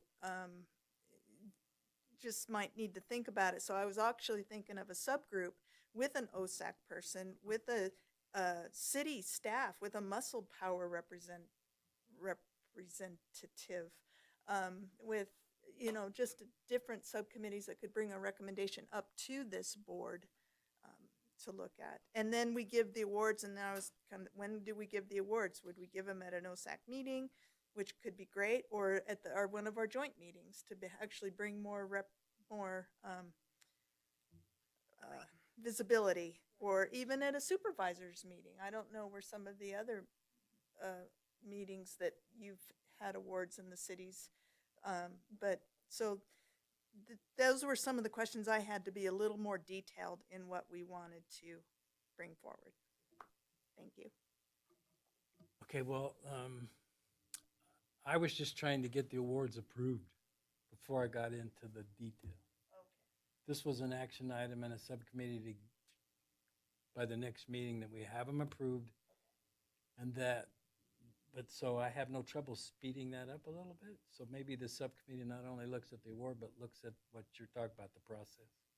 I would go for it. Why not? Yeah, I mean, that's fine then. We changed the duties of that subcommittee. We expanded that. Look at me like that. Those are all excellent things that you said. Yeah, those are all things that need to be answered, just like you said, and I agree. I was just trying to get us to finally say, okay, we can do the awards. Okay, good. So, yeah, well, that's the action item here, is the subcommittee was, so we know what the awards were, but I guess we don't need to know that. I don't know if we can make, yeah, I guess we could. Well, we can make an action to move forward with the subcommittee to define and outline the procedures for the awards and how they will be awarded in public meeting. So we would be approving the idea of the awards and assigning a subcommittee the roles and to define the roles and responsibilities of that, or the roles and responsibility of that committee to define how the awards will be awarded. And design. Yep, designed and evaluated. Everybody's okay with that? I'll second that. I was gonna say, use his wording for the, Don't ask me to repeat it, but I'll long as, second it. as our transcriber over there. Here, I'll do, okay. She I'll make gave a me I'll thumbs make up. a motion. She gave a thumbs up that she. I'll make a motion to move forward with the process of creating these awards and assigning a subcommittee the role to identify the details, the awarding process and evaluation process of the new awards. Donna seconds. Any more discussion? Mr. Chair, I apologize. I just realized that we didn't take public comment after the last action item. I mean, we didn't take you didn't take action, but I realized that we didn't offer public comment. So before you take action on this one, you can offer public comment, and then perhaps we can go back. When did we start doing that? Well, I have no trouble with that. That's not. well, since we haven't done it, I mean, we don't have to do it. Because it's not on the agenda. to That's do that. correct. And maybe it didn't make it to this commission, but after the COVID restrictions were lifted, we're trying to mirror what the public or what the Board of Supervisors does, which is to take public comment after each action Okay. item. So for That'll this make them meeting, happy. since it's only required by the open meeting law to have it at the beginning and at the end, and since we didn't take it after the last action item, you can continue to not take public comment after this one, but for future meetings, that would be the process, would be to allow public comment after each one. After each- As the board. Would we put it on the agenda then? So that- The agenda, we mirror what the Board of Supervisors does. They don't they don't do have it, but they do take public comment after each item. Okay, see, I was So wrong. I didn't apologize for the confusion. That's okay. So I don't have any trouble backing up now they're in the audience. Well, now that, I mean, But I had that request earlier that, so since I don't have any trouble having Denny and Robin, if they want to come up on the last item to give their 3 minutes. I think that probably because we've already passed the last item, I don't know procedurally what, Okay. to go backwards. So just, But this so item moving they forward can. then, we'll have final Before I- public comment, but not after this, so. Right, before, actually, I usually take the public comment before we even have discussion at all, so, yeah, okay. So are you saying I should allow them for this one before we take action then? I think that This one? since we didn't on the last one, we would just continue.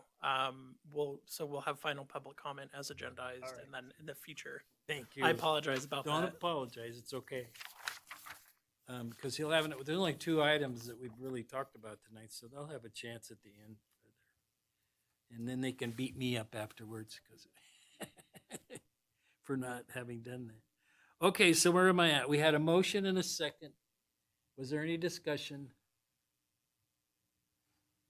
Seeing none, I'll call for the question. All in favor, say aye. Aye. Opposed? Carries unanimous. That was a lot of work in an hour. That was pretty good. Thank you, guys. And we got the awards done, so now we're actually the staff part. Staff updates for discussion only. The director's report.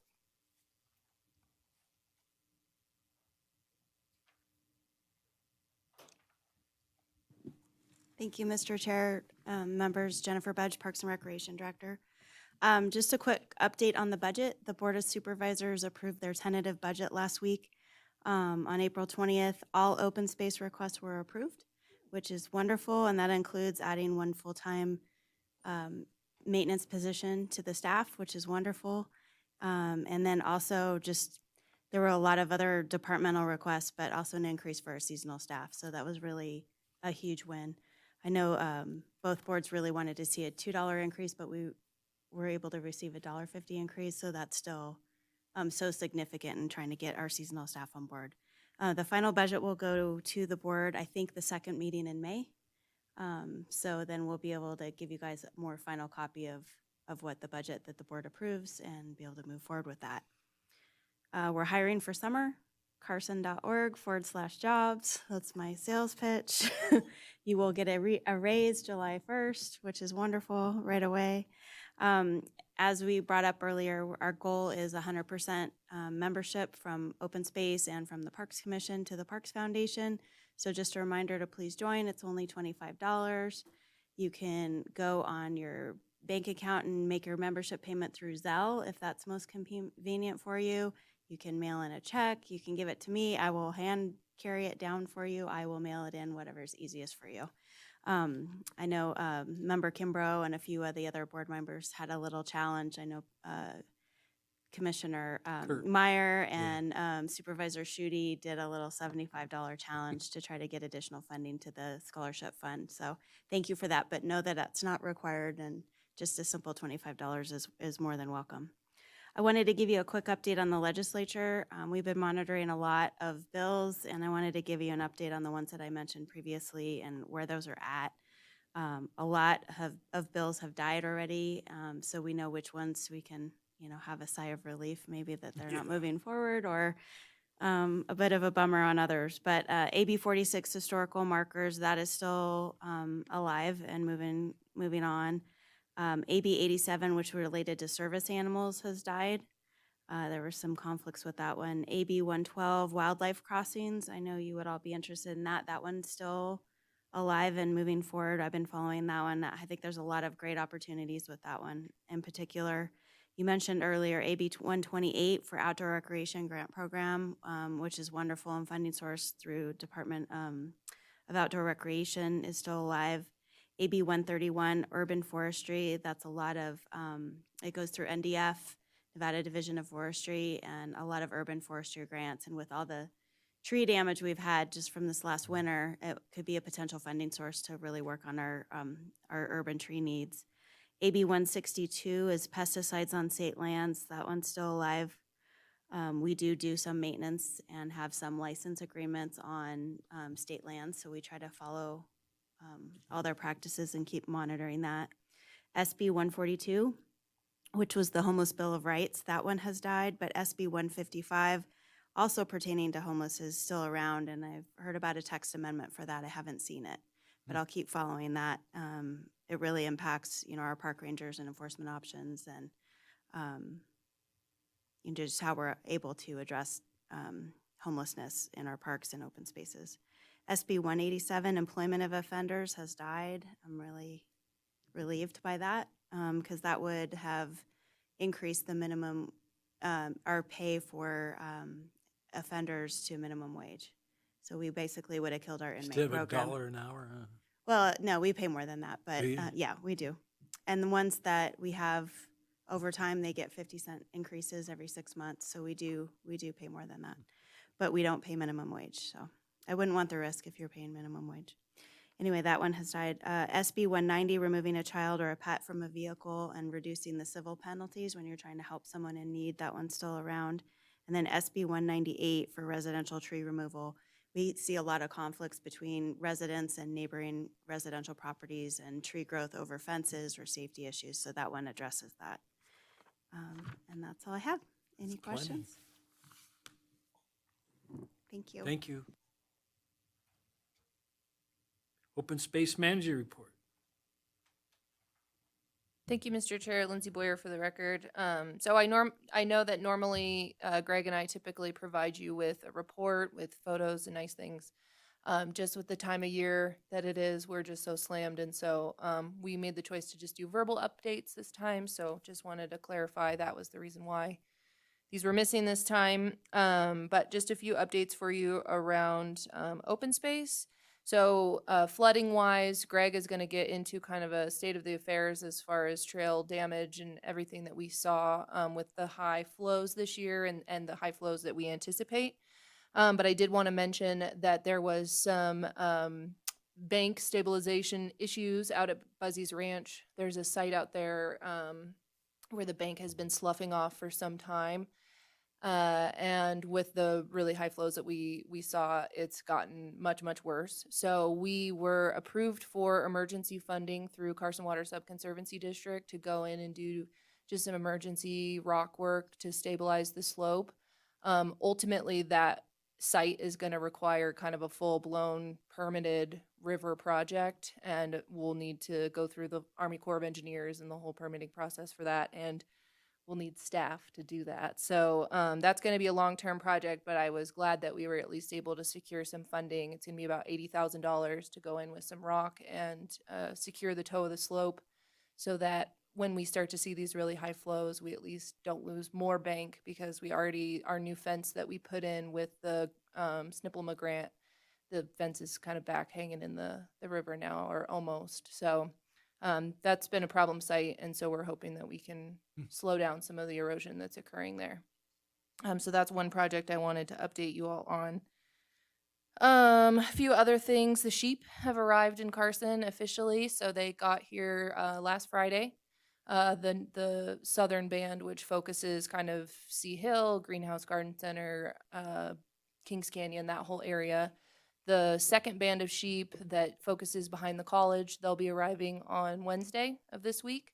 So we are about a week or two behind what we normally do with the sheep, just because of the year that we've had. We were waiting for the soil to dry out and for the weeds to start coming in earnest, which they are now. So the sheep are out, and I'll be managing that project, and they'll be with us probably to the beginning of June, which is kind of different. Normally they leave at the end of May, but again, with the funny year we're having, they'll be with us into June.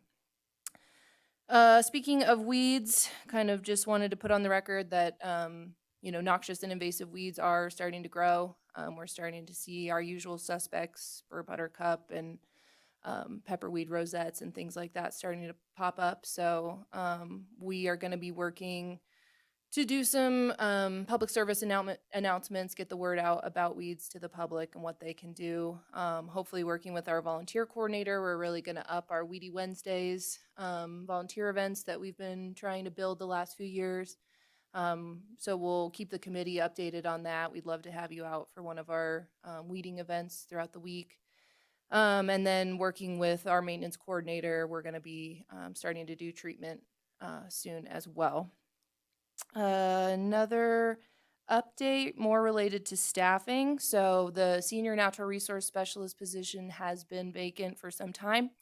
Super happy to announce that we have actually filled that position with Marina Disbrow, who some of you might remember. She was our part-time invasive plants coordinator from a few years ago. She's an absolute rock star. I'm so excited to have her on the team. She's going to be amazing. And we're excited to be fully staffed again.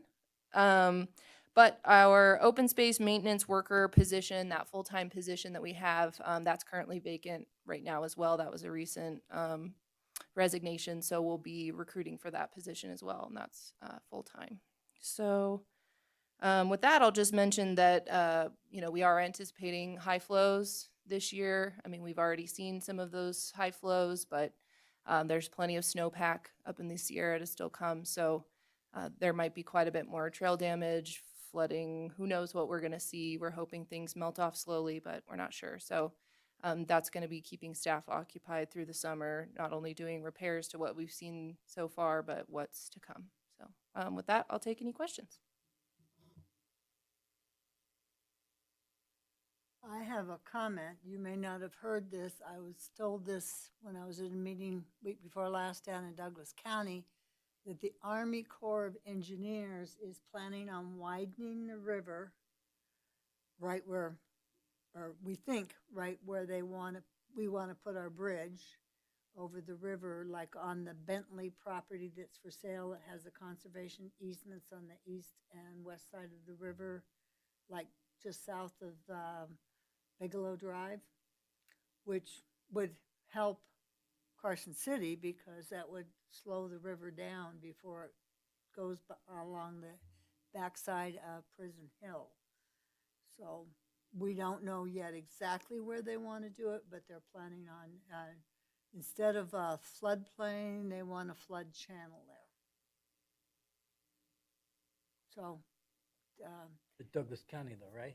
It would be in Douglas County, but it would slow the river down before it comes into Carson City County. So it may help us in future years. Yeah, I had heard inklings of that project. We haven't been directly involved since it's Douglas, but working with our partners, Carson Water Subconservancy District, I think we can stay in the loop there. Yeah. I hear about it. Yeah, please do. Bridge over the river there. Lindsay, I have one simple question. I saw that the agenda stuff came out with a new name of Christie. Is there different staff that do that, or is somebody just on vacation? Great question. So Christy Sanchez is our office specialist. She works under Patty. So they are starting to get her trained on some of the posting duties. So you may see emails coming from Christy. Okay, that answered that. And the other thing is I'm going to talk about this now because you're the boss. I was at an international conference with almost 900 people from all over the world came. And there's an awards program in Carson City with Greg and Chelsea. I got their picture. I was hoping to have it here, but it's not here. Getting an award, Muscle Power's relationship with open space. And it starts there. It starts with Jennifer, actually, and it filters down. Greg was probably going to mention it, but I think at the higher levels, it's worked all the way perfectly. You got a national award, international award. That's huge. And to stand up there in front of all these folks from all over the world that see that relationship with Muscle Power, how it stands out in the world, not just the country, in the world. So they need to get credit for that. I was hoping the newspaper would throw a picture in or something there, but that's a really big deal for this community to see that type of an award from such a prestigious. It's the only international conference on trails that's in the country, in the world, actually. So it's the biggest, one of the biggest ones in the country. So I want to throw that plug in now. So I might have taken away what Greg was going to say, but I want to tell the bosses that I know how it filters down, but Greg's the real champion. That has the relationship with Muscle Powered, and he gets it. Totally gets collaboration in the trail world, which is totally cool. That's all I was going to say. Yeah, I apologize for not bringing that Well, photo. no, We'll send it out to the group so you guys can see that. Oh, the picture. Yeah. Yeah. I wanted to put it up here on the screen so they could be on I've TV. got it on my phone. I took a picture from the audience right there in the front row. Okay, I'll leave you alone now, Lindsay. So we're at Greg. Thank you.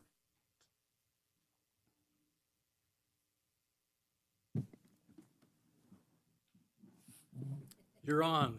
I guess I'm up. Okay, thank you, Mr. Chairman. For the record, Greg Bergeron, Trails Coordinator. Just a few quick updates. As Lindsay mentioned, we've had quite a winter. In fact, it is the snowpack for the Carson River Basin is where the Carson River watershed hit the record this year. So it's pretty significant. And the Carson River at Deer Run hit 7,000 CFS on March 12th. The average annual peak flow is only 1,300 CFS, so it was pretty high. So that resulted in some extensive trail damage to the Empire Ranch Trail and in Riverview Park, of course. We've done some kind of emergency repairs in there, so the trails are open, but we've got a lot more to do as we go forward to the summer. The Waterfall Trail and North Kings Loop were both closed when we had a giant rock slide that made a lot of news. I think it was even national news. That's reopened now. We assessed the hazard, and it's really no more than it ever was up there. There's always some rock slide hazard in that area. There's a lot of really steep rocks in there. So we're just going to put in signs indicating that there is a hazard and no rock climbing, and just listen and watch. Let's see, what else? We've got several maintenance projects scheduled planned for the Prison Hill OHV area. West Side trails are still being assessed by Muscle Powered as they can move higher and higher up on the mountains as the snow slowly melts. But most of our trails that were built in the last few years really fared well through this winter. And as the frequency and severity of large storm events increases, we're trying to build trails to meet that that challenge. And like our Prison Hill Trail East, virtually no trail damage at all. Buzzy's Ranch Trail, very minimal damage. The newer single track trails that we completed in the last couple of years, like North Loop and Odyssey, survived with virtually no damage. So I think that, we also are looking at, realigning or even moving some trails that are in areas where they're sustaining continual damage, and we need to be doing that moving forward. Moving on, Capitol of Tahoe Trail. So the official grand opening for that will be July 8th at Spooner Lake State Park from 10 a.m. to 1 p.m. We're going to have a special beer from Shoe Tree. We're going to have other trail organizations. We'll have booths up there, so please come on out for that. And then at the last meeting, young man Chris Borges gave his presentation for his Eagle Scout project. He completed that this past Saturday, did a fabulous job. They did a realignment of a segment of trail on Prison Hill. They did a sustainable realignment, put in a couple of turns, completed the project from start to finish in one day, and it looks great. And per Member Martinovich's request, he will be back to present his project in a future meeting. Good. So, yeah. And then picking up on Member Kimbrough's talk about International Trail Summit, which was last week, and it was absolutely fabulous event. Well over 900 attendees from 29 countries. It was so fun to be able to sit and talk to people from all over the world. And the leadership from American Trails indicated that it was their highest attended event ever. It's the highest attended trails conference ever in the history of the world. And also they said that this venue, the Reno, Tahoe, Carson area, was their best ever. They were really pleased to have held their event here. And I know that the planning for that started about 5 years ago, and Chairman Kimbrough has been on that committee for all of those 5 years. So it was great to bring that to fruition.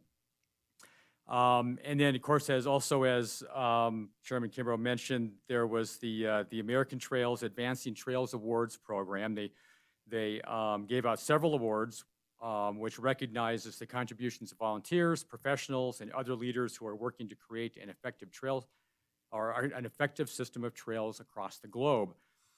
There were 2 awards that were given to individuals and agencies regionally, and the first one was to Janet Phillips, who received the Hewlett-Hornbeck Lifetime Service Award for her amazing work to envision and create the Tahoe Pyramid Trail. And unfortunately, that award was given posthumously because Janet passed away from cancer in December. And all of us in the trails community miss her very much. She was an amazing, amazing woman. And then the second award, as was mentioned, went to our department jointly with Muscle Powered for Trails Promotion and Education. And we were nominated by the Nevada Division of Outdoor Recreation for that award. And so we were very proud and happy to get that recognition for Carson City. So. One last thing I wanted to mention, because of some of the discussion that the committee was having earlier, Western Nevada College, I don't know if everybody really realizes what an asset they are to this community, but we're in discussions and conversations with them right now for potential development of a NICA course, which is the National Interscholastic Cycling Association. The Carson Senators cycling team would like to host the state championships in Carson City, and so we may be able to do that from that venue. It would be a perfect venue for it. We're also talking to them about potentially including some skills options on that course, or skills development options, and then also possible partnerships for development of a mountain bike training program. So yeah, a lot of things that possibly in the works with partnerships with WNC. So with that, I will take any questions that the committee may have.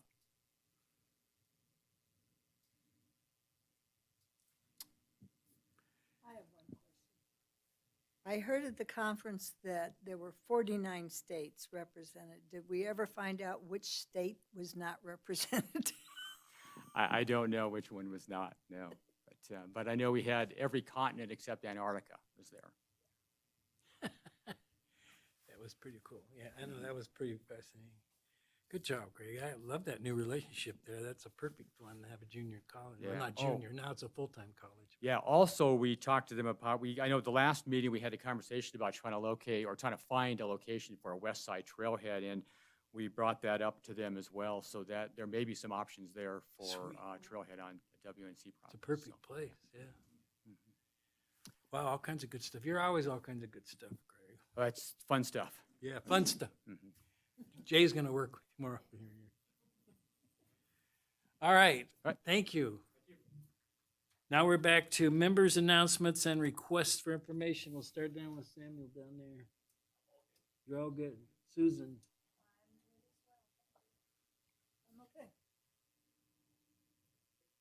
That was the easy part.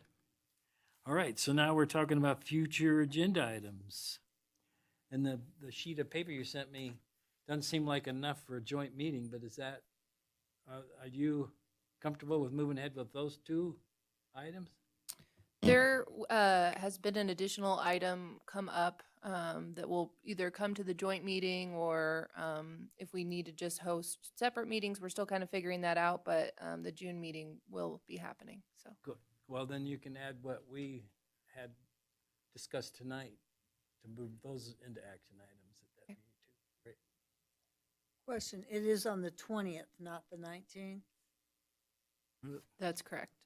Oh. Well, is that what it's, I guess I should double check, is that what it says in the schedule? Because we had to relocate it because of the Juneteenth meeting, so I believe it's on the 20th. Now I have a conflict, maybe, because I had scheduled camping at Sugar Pine Point, but there's also concern, will the snow be gone by Should June be gone. 20th? It's like 90 degrees this weekend. Yeah, it'll melt. Well, that's the West Shore though. They get twice as much snow. Yeah, that might be a problem. I mean, if we may not be able to go up to Schultz by June, we may not be able to go up to Sugar Pine. Well, we'll plan on that then. All right, Wait, so, Mr. Chair? What? Go just ahead. Two questions or comments that we heard today from one of our public speakers, that the city is not doing something that's standard practice by others doing. I mean, that I'm paraphrasing it. And I really get frustrated when I hear comments like that because I know this group and I know the city, and you are probably following standard practices. Maybe building on that comment, I'm not sure where I'm going with this, but I don't like those statements just left without some closing loop that, yes, the decisions that are made for where items are located are following some process versus just random, Greg says it goes here. So, and then maybe, so building then on the other public comment, this is very nice, and I like that the issues and a proposed solution. And so maybe if there could be some follow-up on, is that something that's feasible? Is it something that's not feasible? Susan? Why? Well, the open meeting laws, when they have public comment, No, I it's know not that. agendized, so even Right. discussion, what you're doing now, No, all I'm just saying almost is for pushes it a out there a little future bit. agenda, I would like to have follow-up to some of the items that were brought up and asked about. well, if Ben isn't shaking his head no, then I'm okay. We have to watch feedback on public comment. Yes. No, I'm not looking for answers now, just in the future, because there were some recommendations and there were some things said. And so if there's some response that could be given at a future meeting to address some of the items that were brought up, would that be feasible? Ben Johnson, Senior Deputy District Attorney for the record. I don't know what the mechanism would be, because a lot of stuff can be brought up during public comment, and I don't know that every one of them can be agendized. Understood. I think that, if there are certain ones, Lindsay works with the chair and I do as well, drafting the agenda and getting that together. So, if you have something that you particularly want, you could tell either Lindsay or, the chair that you want, brought back for further discussion or follow up, rather than just, trying to say, we'll bring back. No, correct. I 'Cause appreciate what not you're everything might need it, it might be a discussion that just occurs off record, between you and staff or the member of the public and staff, to clear up the question, to get their answers. So it may not need, everyone may not need to be agendized, but that's possible. Well, there was a specific statement that the alignment of something caused overflow. Okay, and so, and that the city hasn't been following standard practice. I guess as a board member, would that be that I could go to Lindsay? Lindsay, are you following standard practice? I mean, but maybe, why couldn't it be a learning opportunity to how the alignments are made, or where some of these routes are? Just for consideration of a future item. And that's not a bad idea. I think with those specific comments that were made, there's a lot of history that, has been going back and forth between those specific members of the public and staff, and the comments have been made before. So, they have been addressed. So that's kind of one of those things where there's just, not information that you have that we can provide as to how those concerns have been addressed to this point. And some of it may not even be OSAC. Yeah. There's other departments that are responsible for different things that they were talking about. So we're already talking more than what I would feel comfortable about, because we're dealing with their items in a way that kind of puts staffs at a spot here that they're going to be on the agenda next time. So I don't know they'll be on the agenda next time, but that review can be discussed when we have those discussions. And I respect what you're saying.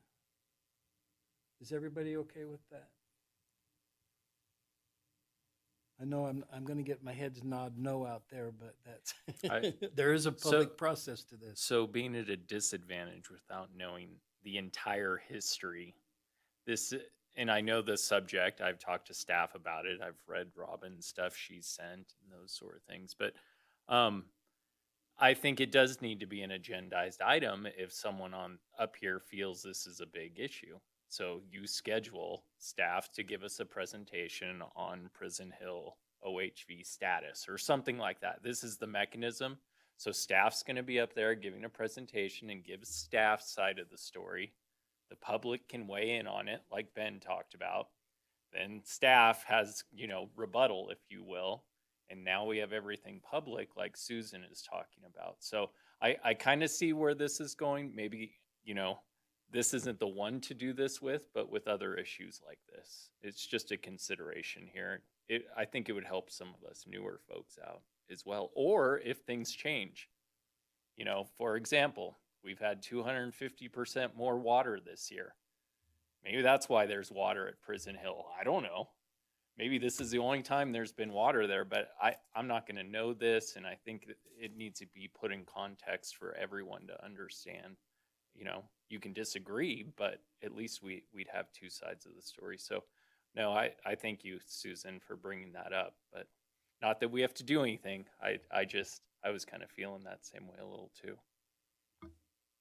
Mr. Chair, just something to add that I didn't include in my updates, but the Prison Hill Master Plan that was reviewed and approved by OSAC with all of your recommendations, that will be going to the Board of Soups on May 4th. So that is an opportunity for, all things Prison Hill to be discussed in a public forum as well. And there's actually some history, because you're new, Jay. There was actually they hired a consultant to review a bunch of this stuff, and they came with a report. So see, we're getting into more than I ever thought I could without Ben slapping me around here. So we're getting it's kind of we're breaking those laws by even having discussion on an item from the public that's not on our agenda. So other people weren't allowed to come because they don't know we were going to discuss that. Oh, gets us in I was trouble. talking in generalities, that's- not about this. I understand. It Just to be in general, it's nice to have, if something like that comes up, it's nice to hear I the agree. other side. I agree. We just, the public laws, which is a few pages long of public meetings and the responsibilities we have sometimes become cumbersome. And there's some weak links in that, but it's how it's set up. So and that's why we have an attorney sitting in all of our meetings, actually, to make sure we behave in that department. Excuse me, it'll be my intent to have the summary of the items 5A that we talked about, if I can get it to Lindsay and maybe have a discussion on that or Okay. a view on it. Great. All right, are we at the last, number 9 now, I think? Any more discussion? Number 9, public comment.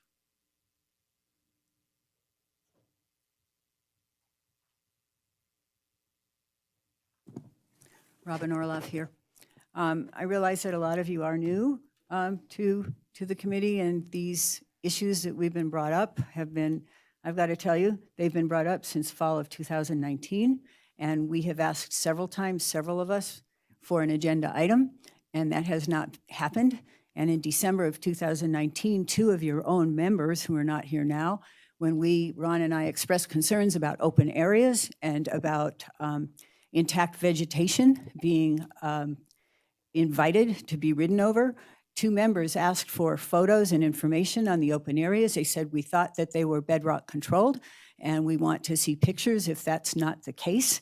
And I can show you pictures of sand and vegetation in those areas.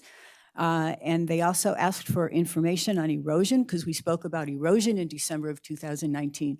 The chairman asked the staff to bring information in the next meeting. That did not happen. I asked at the meeting why that did not happen and if that would come forward, and I was not answered. And I'm sorry to keep bringing this up, and I've reviewed the webcast and I've reviewed the minutes. And it's really, really upsetting. And we can have an agenda item about some of the things I brought up here, but if it's staff talking to you without the public being involved, I think there's a problem with that, because we're on the ground and we see what's going on. And unfortunately, most of you haven't been into the heart of, say, the West Basin. And I think it's really important. And I don't know how to remedy it. I don't know what the solution is. I've asked for staff to go out with me on visits, and Novak, and reconnect as recent as at the event at the staging area just this week, and no one will do that. So there's no communication. And I guess that's your prerogative. But when I read environmental conditions affecting pathways, United Pathways, about drainage patterns, steep slopes, trail scars on hillsides, erosion on existing trails, and all the things that we've been talking about that we see in the West Basin and the crawler routes that are invited. There are crawlers that are 6 feet wide going down washes that are several feet narrower than they are.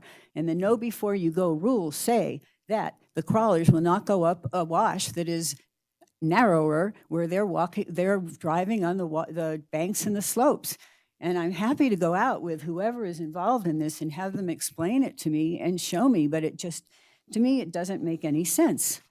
And then to invite people to ride freestyle cross-country riding in the know before you go rules that are on open space in areas that are vegetated and documented by RCI as being intact soil and vegetation. I have a problem with that, and I don't know what to do with that. And to say don't crush the brush, well, but the know before you go rules say it's okay to ride across freestyle cross-country. My husband and I we go to the Nevada OHV Commission trail maps to get the dirt, and Prison Hill is on Get the Dirt with the maps, which is awesome.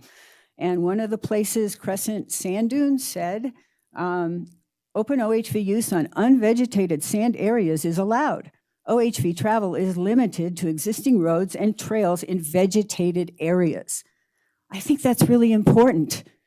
Robin? Okay, anyway. That's fine. Thank you very much. Thank you for your time, and Okay. I look forward to some kind of resolution. Thank you.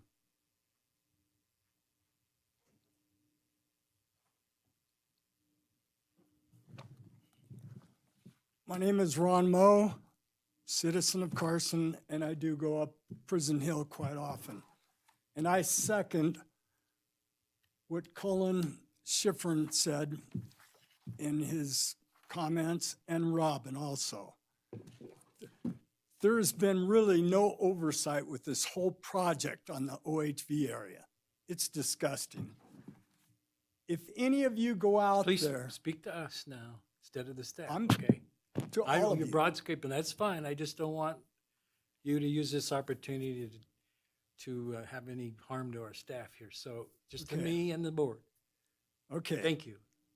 I appreciate that, really I do. All right. Anyway, there's a lot of cutting across, trail to trail, going over brush. The washes, canyons, drainage, whatever you'd call them, that are open, they don't just go through. They go up and down on the side of washes. There's been an awful lot of vegetation loss, and there's going to be much more erosion following this year. I mean, fortunate the last few years been so dry. Anyway, if you go out there, it'd be good to learn more about OHV travel and what conditions the area is in. And I would highly recommend the assessment from Rec Connect, especially the one that was printed August 24th, 2018. It's an honest discussion of the problems at the Hill. Well, you read this and you go out there and you can see a lot of these were not addressed at all.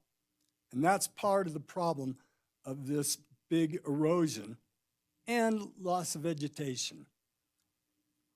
Anyway, as far as signage and all, a different thing, it'd be good to have signs up there going into Prison Hill, no glass containers and no smoking. There have been 2 fires there since June of 2019 and then 2 years later. Thank you.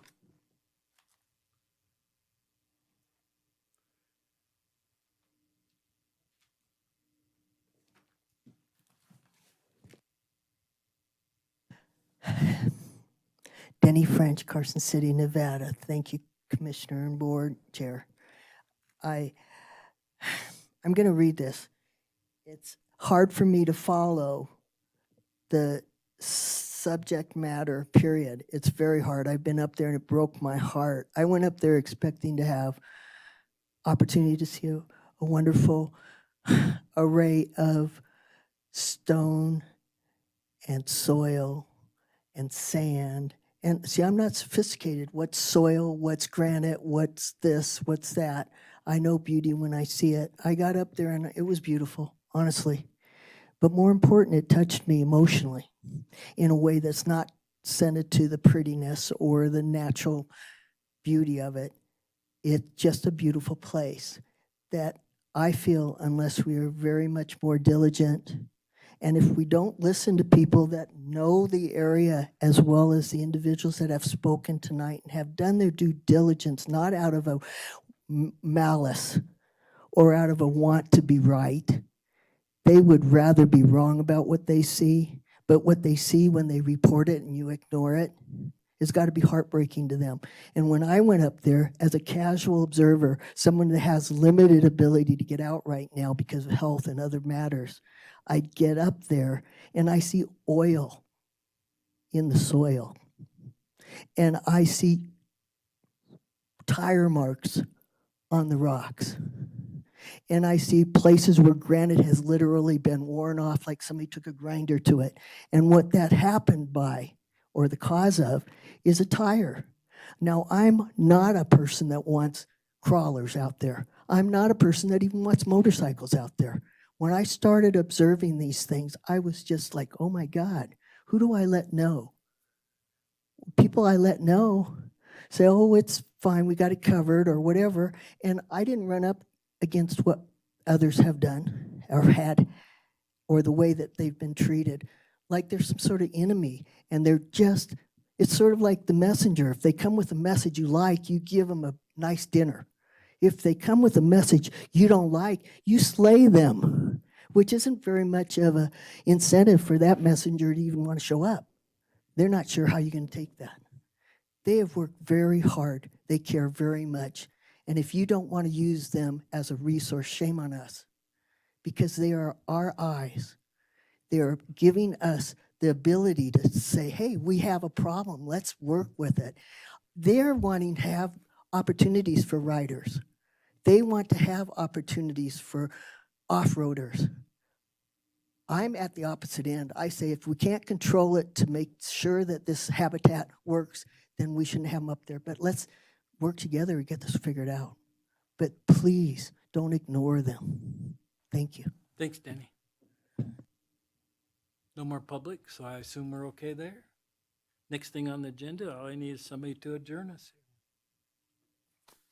Anybody can adjourn us. Oh, well, somebody just says, we're adjourned.